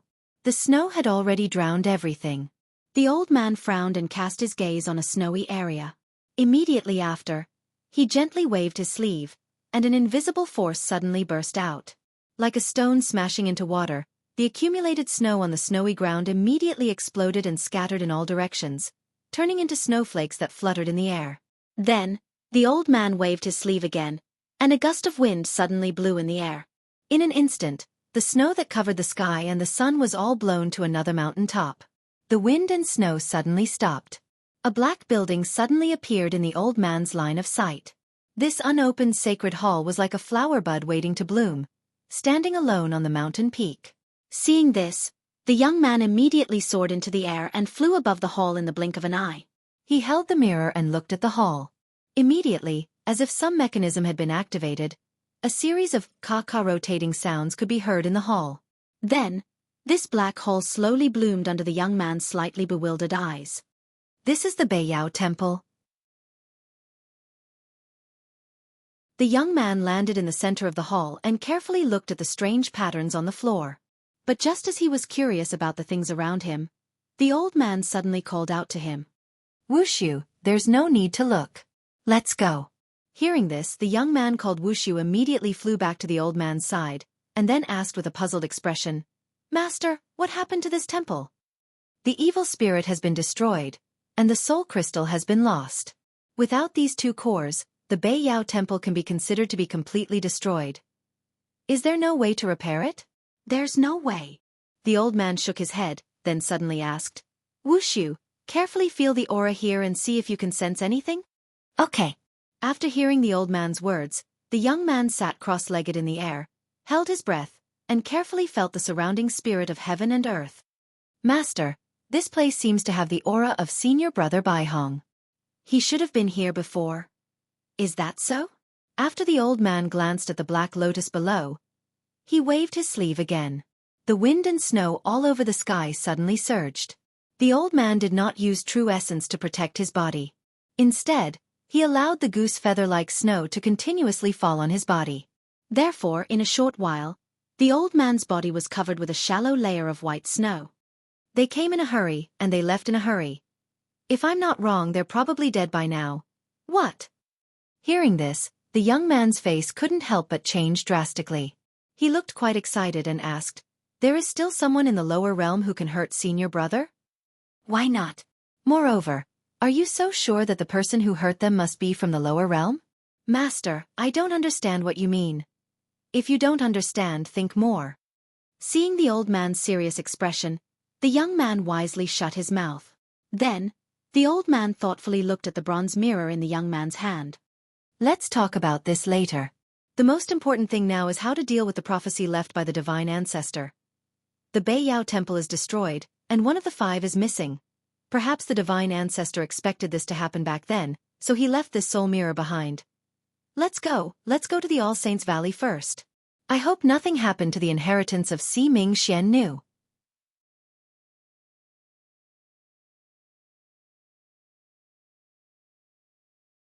Chapter 329. The heavy fog lasted for about 2 hours. Because such a heavy fog was so rare, CCTV even made a special report to analyze the reasons for the heavy fog in summer from all aspects. Chen Shi and Gu Lao were drinking tea while listening to the experts on TV blabber on and on. Experts analyzed many possibilities, but the final conclusion was still related to global warming, the greenhouse effect, and such terms that people were already familiar with. No matter what the situation was, as long as there was an abnormal climate, it was definitely due to environmental degradation. Therefore, the experts only repeatedly appealed on TV, hoping that people would spontaneously protect the environment and protect the common home of all mankind. Only a very small number of people knew. What did the appearance of the heaven and earth phenomenon mean? Although Chen Shi was in the tea house, his mind was always outside the house. When the heavy fog dissipated, the hot summer sun once again shone on Ho Hai Old Street. Chen Shi smiled and retracted his divine sense. The heavy fog dissipated, which meant that the gate of heaven was closed, and those people should naturally go back. This was undoubtedly good news for Chen Shi. He was not afraid of them, he just didn't want to trouble them. After all, Chen Shi had long passed the age of yelling and killing. Being able to quietly drink tea for a while was more appropriate for an old man like him. Chen Shi and Gu Lao chatted about the recent abnormal weather. While they were chatting, Gu Lao seemed to be touched by something. After a moment of silence, he couldn't help but sigh softly. The ancient said that whenever there is a heaven and earth phenomenon, something big must happen. Chen Shi thought he was referring to the recent weather, so he smiled and didn't say anything. Gu Lao's mind drifted further and further. Before Chen Shi could speak, he continued, "I didn't see anything big, but recently, strange things have been happening one after another." "Oh!" Hearing this, Chen Shi finally seemed to be interested, so he smiled and asked, "What strange things have you encountered recently?" "Sigh, maybe it's because I'm old, so this old man is becoming more and more superstitious." Gu Lao smiled and shook his head. After looking at Chen Shi thoughtfully, he sighed softly. "There are some things that I've been keeping in my heart for a long time. Little Chen, I can see that you're not an ordinary person. If you're willing to listen, I can tell you about it. Just treat it as listening to an old man complain." Chen Shi had known Gu Lao for some time, but he had never seen him show such an expression, so he immediately smiled and said, "Interesting, why don't you tell me about it first?" "Let me make this clear first. You youngsters should just treat this as a joke. Don't take it to heart. It's nothing, we're just chatting. Don't worry, I'm not a blabbermouth. Alright, it's actually like this." Then, Gu Lao spoke of the things that had been buried in his heart all this time. The old man had never mentioned his family matters to Chen Shi before, but he didn't expect to spill it all out this time. Gu Lao had a daughter, the mother of the 2 brothers, named Gu Yao. But what was regrettable was that, just when Chen Shi moved from Zhonghai to Beijing with Nian Yan, Gu Yao died in a car accident. Gu Lao used to live in his hometown in Jizhou. Because of Gu Yao's death, he returned to Ho Hai to take care of the 2 children for his daughter. In fact, Chen Shi had already guessed that there might be something going on in Gu Lao's family. After all, if it was a normal family, how could an old man like Gu Lao take care of the children 365 days a year? And there were 2 of them at once. Not to mention whether he had the energy or not, didn't the children miss their parents at all? What about their parents? No matter how busy they were, there had to be a limit, right? The 2 brothers rarely mentioned their father, which meant that they didn't like their father. The children were still young, So Gu Lao could only lie to the two children that their mother had something to do abroad and would only come back once in a while. This excuse was just like how Auntie Zhang used to lie to Nian Nian. But here was the strange thing. The reason why these two silly children didn't clamor for their mother was that Gu Yao often came back to see them. Moreover, the frequency of her coming back was obviously much higher than before. I buried Yao Yao with my own hands, in the back of the mountain in my hometown. One day after dinner, I was watching TV in the room, and the two of them suddenly ran to me and told me that their mother was back. You don't know. When I heard this sentence, my first reaction was that all the hair on my body stood up. Yao Yao is my daughter and their mother, so I believe that even if she became a ghost, she would never hurt me and the children. But you also know. There is a difference between humans and ghosts. How can humans stay with ghosts? So since that happened, I took the children out every day until it was dark, because I was afraid that if they stayed with Yao Yao for too long, they would be infected with Yin energy. After hearing Gu Lao's strange words, Xianxia didn't know whether to laugh or cry. In the end, she couldn't help but interrupt him and ask, "Are you so sure that the child's mother has become a ghost? How can there be ghosts in this world? Have you seen one?" Although I can't see it, the two of them can.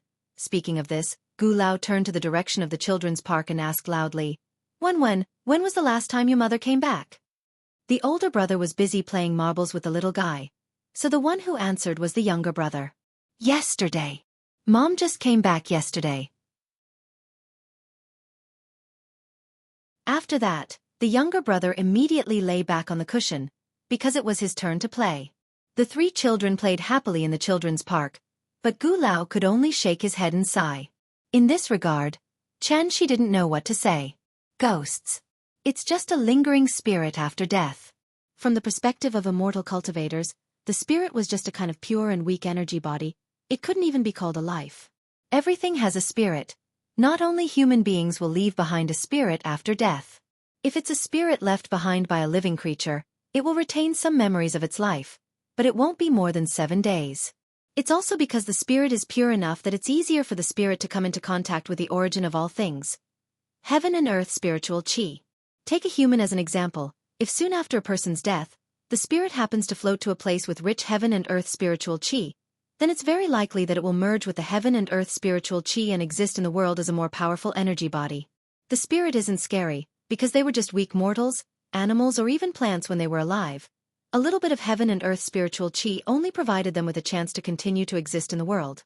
When the heaven and earth spiritual qi is exhausted, it's the time when they really disappear. This is the fundamental reason why there are so many ghost legends. But now the strange thing is, Gu Yao has been dead for more than half a year, but her spirit hasn't disappeared. And this.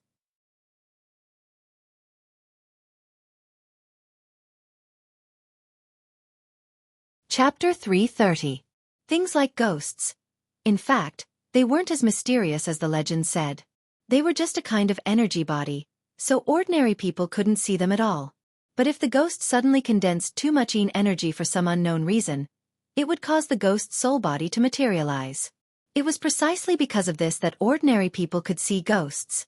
Of course, this situation was extremely rare.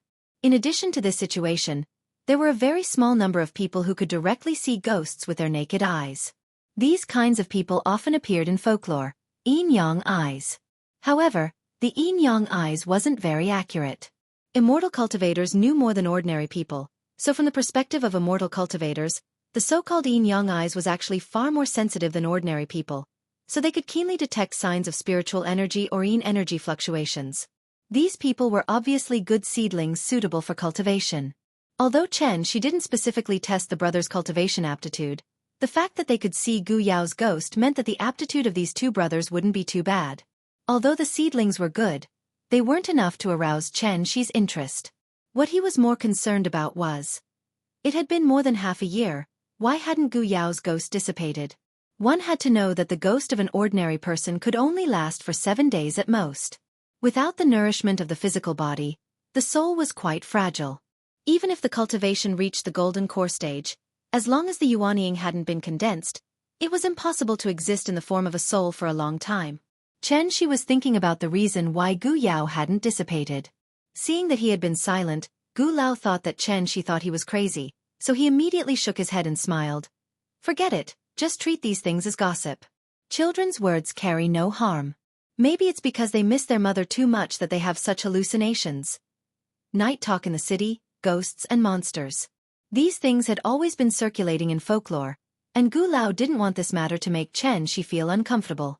After all, even if Gu Yao became a ghost, she was still Gu Lao's biological daughter, so Gu Lao believed that Gu Yao wouldn't hurt him. Xianxia wasn't related to Gu Yao in any way. What if she was accidentally targeted by her? It was better for ordinary people to stay away from such strange things. What's more, Gu Yao had been appearing more and more frequently recently. Every time she appeared, although Gu Lao couldn't see it, he could clearly feel the change in the surrounding temperature. It was clearly a hot summer day, but the room seemed to be air-conditioned. Gu Lao was also worried about this matter, so he couldn't help but tell Xianxia about it. But as soon as he finished speaking, Gu Lao regretted it.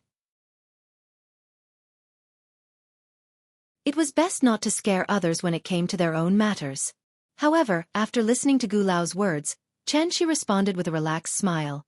Let's not talk about whether these things are superstitious or not, but I see that these two children are usually fine. There are no problems with their physical and mental health. Since it's been more than half a year, there shouldn't be any problems. You can think of it this way. Even if these things are just the children's illusions, at least these illusions can bring a certain degree of comfort to the two of them.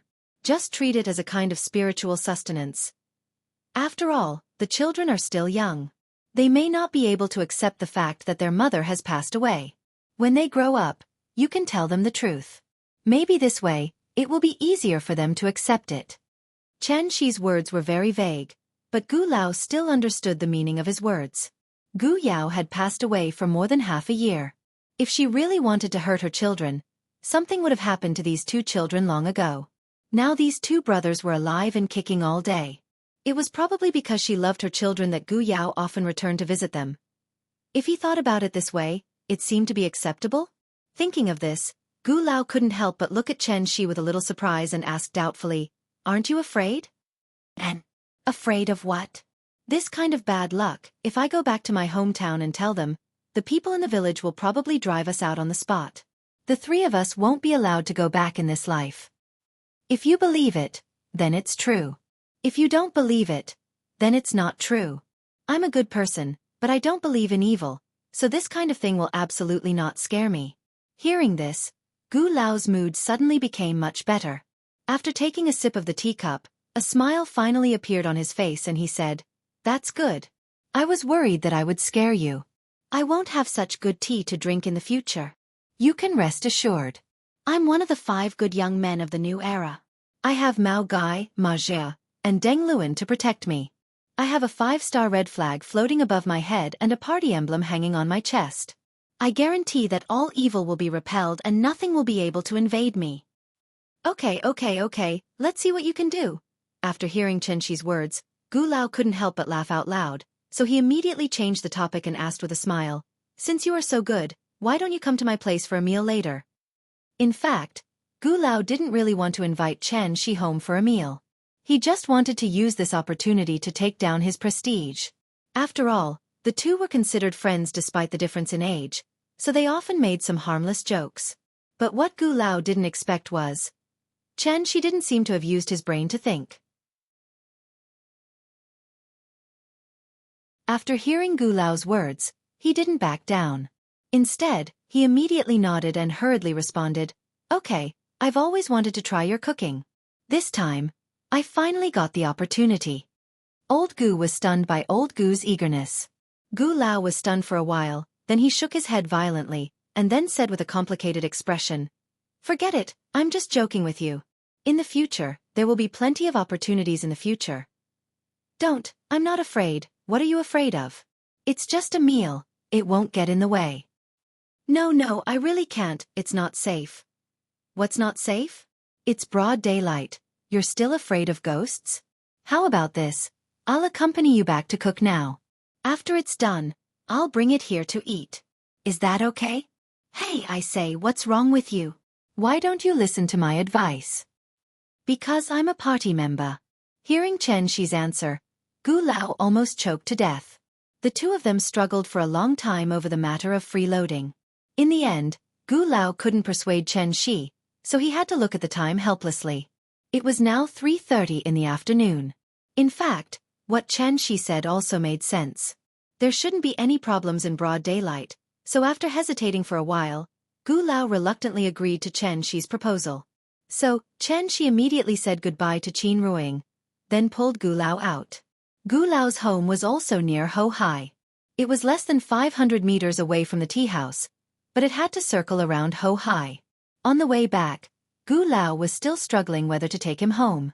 Seeing this, Xianxia immediately found a topic to divert Gu Lao's attention, so he pretended to be curious and asked, "Hey, by the way, where's the child's father? Why haven't I heard you mention it to the child?" As soon as these words came out, Gu Lao's face suddenly became a lot worse.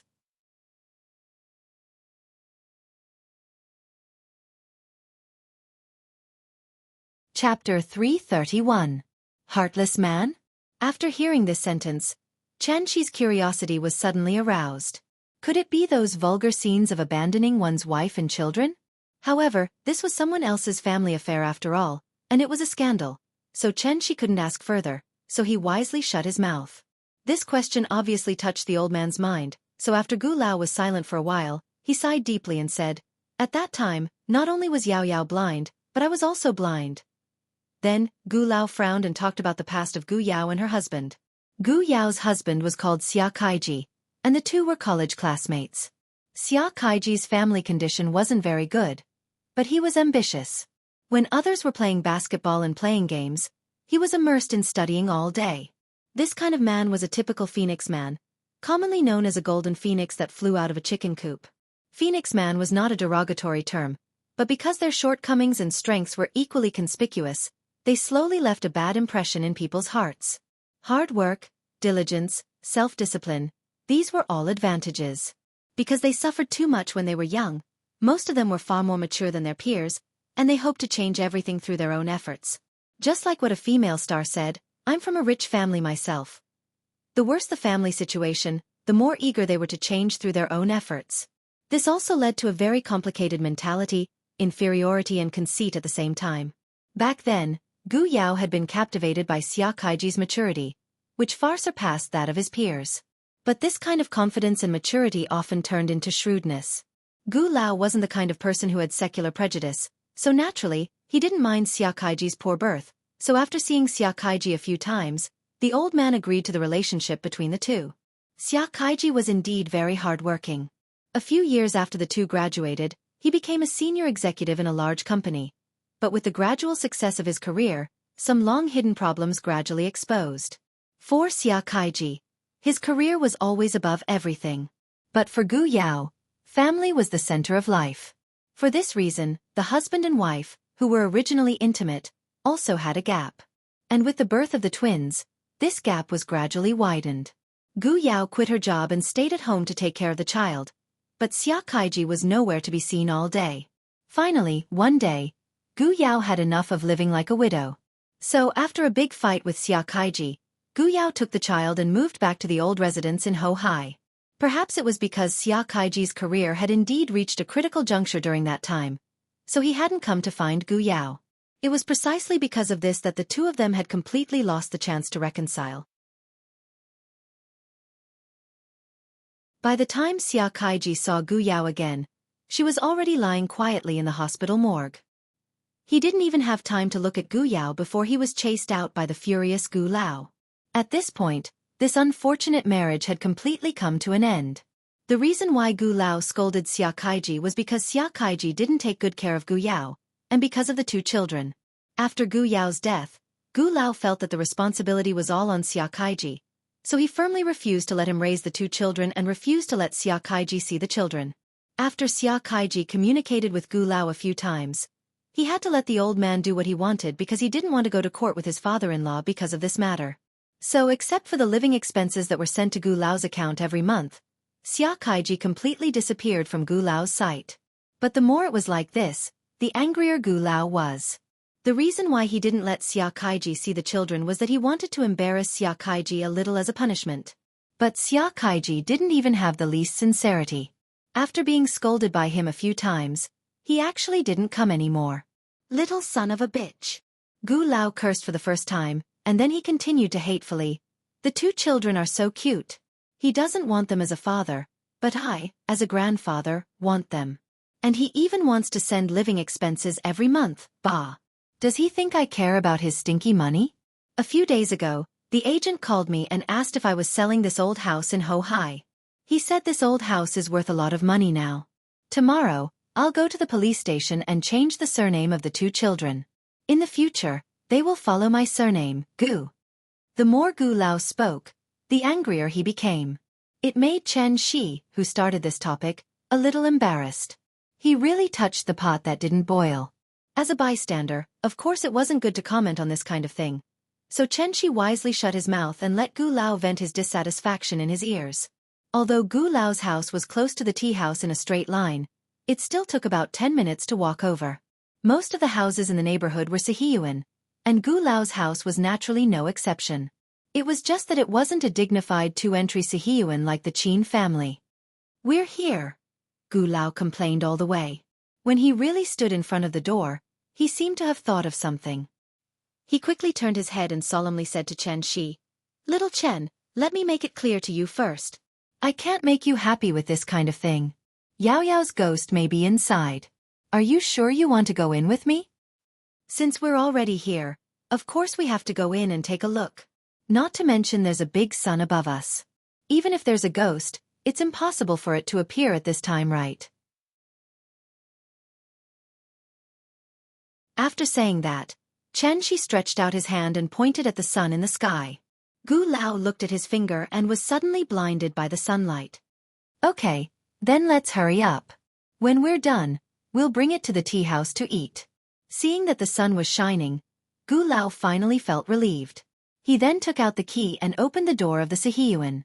Then, Gu Lao walked into the courtyard with Chen Shi. For some reason, the moment Chen Shi stepped into the courtyard, the sun in the sky suddenly dimmed a lot, as if a dark cloud just happened to float over and cover the sun. Gu Lao led Chen Shi straight to the main hall, and then said to Chen Shi, "Sit anywhere you want, I'll go and pour you a cup of tea first. You're always the one who invites me to tea, this time it's finally my turn to invite you," Gu Lao said as he walked out of the main hall with a kettle. After he left, Chen Shi looked at the table in the center of the main hall with interest. There were fruits and candles on the table, and next to it was a guanyin statue. If Chen Shi guessed correctly, these tributes should be used by Gu Lao to worship Gu Yao. However, he didn't want the child to know that his mother had passed away, so he put a guanyin statue next to it. There was an armchair on both sides of the table. From beginning to end, Gu Lao didn't look at the person on the chair. But there was a person sitting there. A woman. The woman was wearing a set of very ordinary home clothes, sitting quietly on the old-fashioned wooden armchair. If one looked carefully, one would find that her skin was terrifyingly white as paper. It was estimated that even an albino was not as white as her. What was even more strange was that the woman's eyes were pitch black, as if ink had dripped into her eyes. Chen Shi turned his head and glanced at the woman, nodded politely at her, and then smiled and greeted her.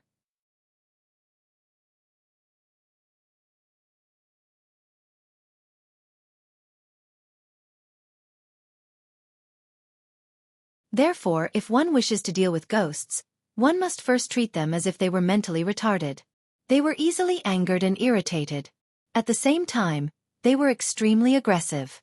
They would chop people up in the middle of the street if they didn't agree with them. Chen Shi didn't seem to realize what he was dealing with. Therefore, the moment Chen Shi turned around to look outside, Gu Yao was completely enraged by his actions and went completely berserk. "Ah!" Accompanied by an ear-piercing scream that pierced the depths of one's soul, a strong wind suddenly blew in the central room. Gu Yao's facial expression suddenly became particularly ferocious. Her head of black hair fluttered in the wind, and her pair of pupil-less eyes were constantly oozing black blood. She was an evil ghost that had just crawled out of hell. However, Chen Shi seemed to be unaware of anything, and continued to look outside the house. Gu Yao had already issued a warning, but Chen Shi was not moved at all. Therefore, Gu Yao completely turned into a vengeful ghost, and fiercely pounced on Chen Shi. Why would people be afraid of ghosts? It was because the two of them were not on the same level, and there was no way to fight back. An ordinary person holding a guanyin bodhisattva from the night market, or chanting a few Amitabha, wanted to subdue an evil ghost with deep resentment. That was a plot that only existed in movies. Everything in the world had a spirit. From the moment Gu Yao turned into a ghost, she had already become a completely new life form. A life form that existed in the world in the form of energy, and was very fragile. Ghosts were more likely to come into contact with the spiritual energy of heaven and earth than humans, so ordinary people could not deal with ghost attacks at all. This was because they had no idea how the ghosts were attacking them. And if humans also came into contact with the spiritual energy of heaven and earth and learned how to use it, then would ghosts still be a match for humans? It was like asking a mentally disabled person to fight with a normal person. How could the former win against the latter? Unless the latter was also mentally disabled. She was clearly not mentally disabled. Moreover, his understanding of the laws of heaven and earth was far beyond the imagination of ordinary immortal cultivators. Therefore, the moment Gu Yao pounced on Shi, it was as if she had crashed into a high-voltage electric net, and her entire body trembled violently. Chi! Perhaps because it was too painful, Gu Yao suddenly let out an ear-piercing scream, then suddenly turned into a cloud of grey smoke and flew back to the table in the central room at an even faster speed. Running? Seeing this, Shi smiled slightly, then took out the soul crystal and gently waved at the cloud of grey smoke. The grey smoke continued to churn and jump, as if it was still making its final struggle.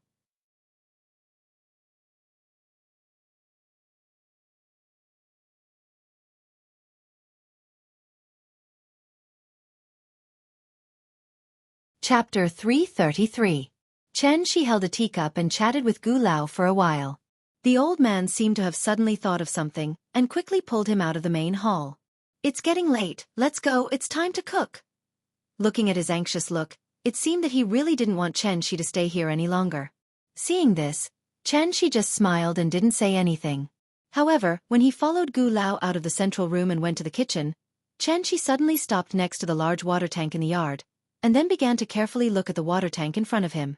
This kind of water tank was very common in Shangjing Sihiyuan, which was the big water tank in Sima Guang's story of smashing a tank. The large water tank in the yard, in addition to the role of water and fire prevention, was mainly for auspiciousness. The large tank was filled with water, and water made money, which meant that the family could prosper and accumulate wealth. These were old customs, and generally, only old people like Gu Lao would have this kind of thing in their house. Shi stood by the water tank for a while, and no one knew what he was looking at. Seeing that he didn't move, Gu Lao stood at the kitchen door and couldn't help but urge him again. Little Chen? What are you doing? It's already 4 o'clock, let's start quickly. Okay, I'm coming. After hearing Gu Lao's urging, Shi had to respond with a smile, and then followed Gu Lao into the kitchen. Since he wanted to taste Gu Lao's cooking, Gu Lao naturally had to cook dinner, and Shi would help him prepare the dishes. Gu Lao took care of a child alone, so his cooking skills naturally wouldn't be bad. In addition, he only made some common home-cooked dishes today, so it didn't take long for a table full of dishes to fill up. Because he wanted to bring all these dishes to the tea house, Gu Lao specially found a scooter for moving goods, put all the plates and chopsticks on the scooter, and was ready to drag the scooter to the tea house. Now that it was summer, the time for the sun to set was naturally much later than before. Therefore, when Shi dragged the scooter out of Gu Lao's house, it was only a little over 5 o'clock, and the bright sun was still hanging in the sky with no signs of setting.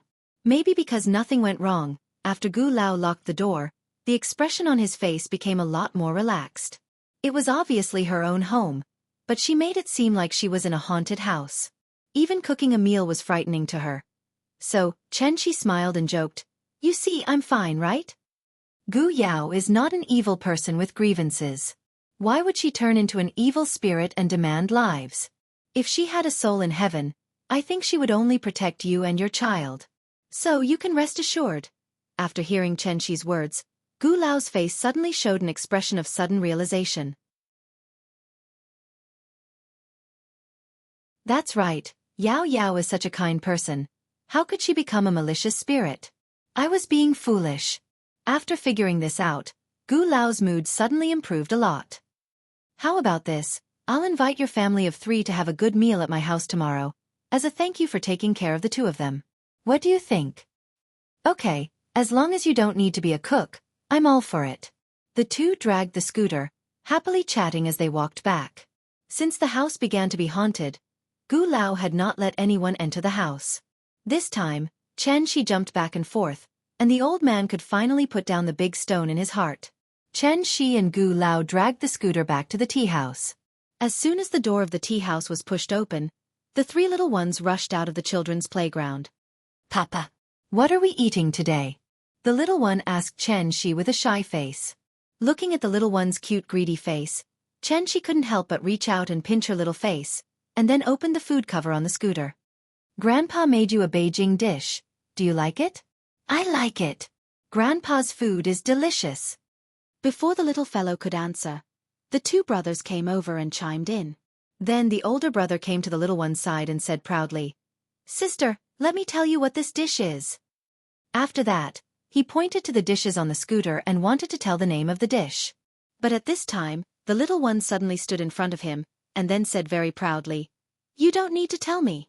I know what this dish is. This is Beijing sauce shredded pork. This is crystal pork knuckle. And this is Malian meat.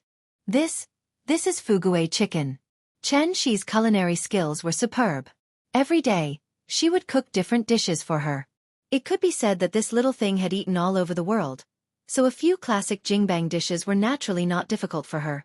Maybe it was because he had overdone it today, so while the older brother and the little one were still thinking about the name of the dish, the younger brother was standing next to them, constantly swallowing saliva. Seeing this, Xianxia pinched the little one's little face, and then pushed the scooter into the tea house. "Well, you must be hungry. You go wash your hands first, and then we'll eat." "Okay. Wash my hands." "I'll wash my hands first, then I'll eat first." "You can't eat if you don't wash your hands." The little one reacted the fastest. As soon as she heard Xianxia say that she wanted to wash her hands, she turned around and ran to the kitchen. After seeing her movements, the two brothers immediately followed, and at the same time they kept shouting, "I'll wash my hands first. I'll eat first." Looking at the three lively and cute children, Gu Lao was laughing so hard that he could not close his mouth.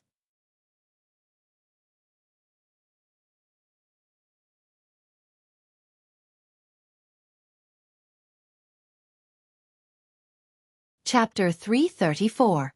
For Xianxia, Zhonghai was a place full of memories and beautiful memories.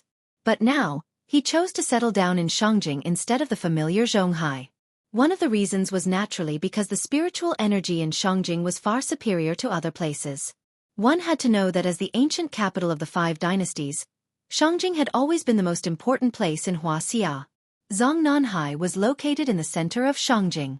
It was the place where the dragon veins converged. It could be said to be a place of pure yang.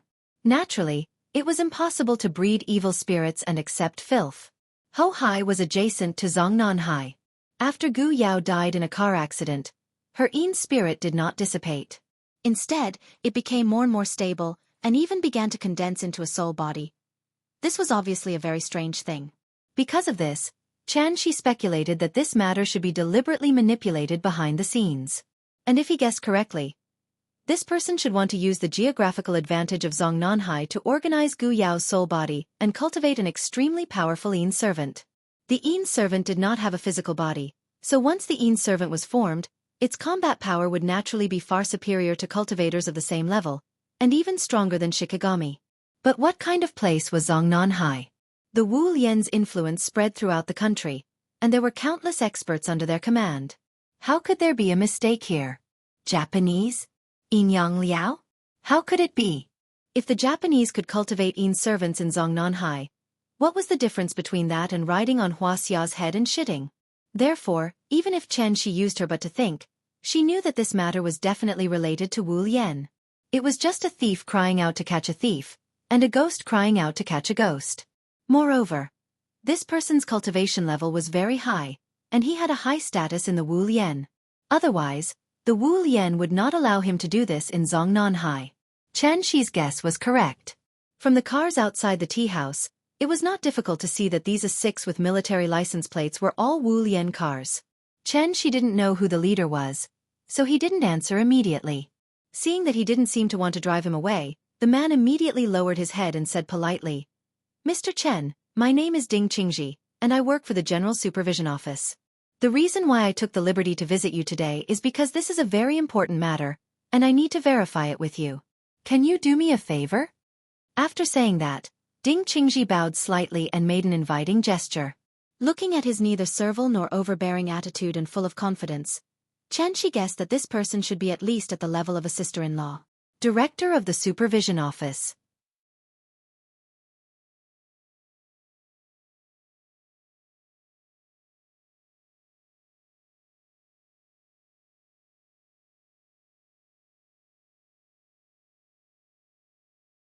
Chapter 335.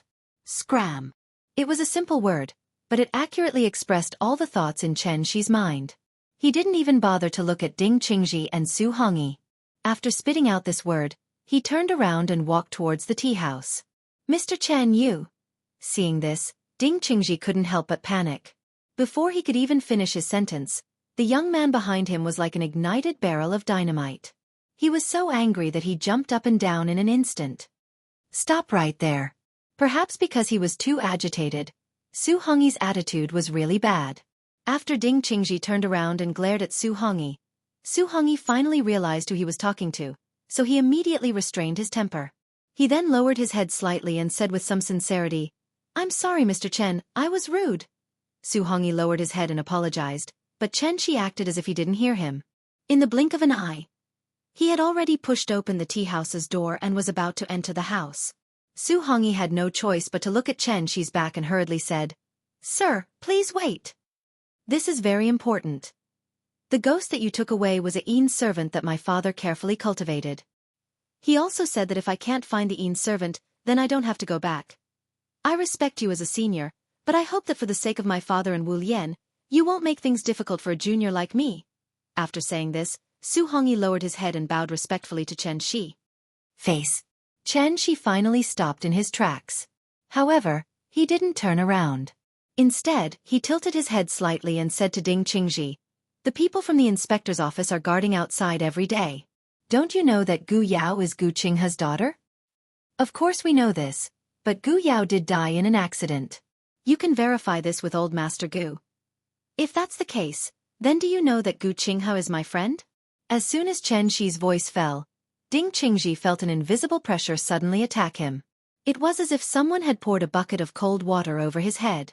In this evening when the summer heat still lingered, he felt as if he had fallen into an ice cellar. He only felt that his entire body was cold, and his hands and feet were ice cold. Ding Qingji finally understood what it meant to be imposing without being angry. After all, this person was above the celestial realm. But now that things had come to this, he could only bite the bullet and reply, "I know." After hearing his answer, Xianxia finally turned around. He first took a deep look at Ding Qingji before shifting his gaze to Su Hongyi. After that, Xianxia asked with a calm expression, "Gu Qinghe is my friend, but you used his daughter's soul to refine a Yin servant, so I'm puzzled. Who's the one who's not giving face?" Su Hongyi was stunned.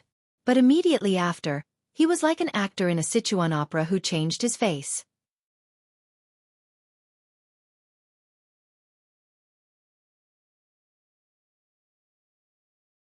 Where was the dignity of a celestial being? Where was the principle that a Grand Master should not be humiliated? Couldn't he act according to common sense? Was the script wrong? Seeing that Xianxia had already pushed open the door of the tea house, Su Hongyi finally came back to his senses and hurriedly shouted, "Mr. Chen, my father said that if you don't hand over the Yin servant today, then the grudge is set. He will definitely pay you a visit in person another day." "Pay you a visit?" Xianxia stopped in his tracks again.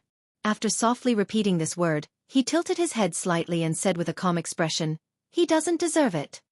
After saying that, Xianxi's last bit of patience was exhausted, so he walked into the tea house without looking back. The door gently closed. Su Hongyi stood in place with a gloomy expression. After a long while he finally spat on the ground and said coldly to Ding Qingji, "Director Ding, as you can see, it's not that we're looking for trouble, it's him who doesn't know what's going on." As he spoke, Su Hongyi waved at the car beside him. Then, someone quickly stepped forward and handed a letter to Su Hongyi. "This is a letter of challenge. Please pass it on to him." Ding Qingji took the letter of challenge, then frowned and advised, "I think this is a little inappropriate. Why don't you go back and talk to Mr. Su first? Otherwise, I can't explain it to the headquarters."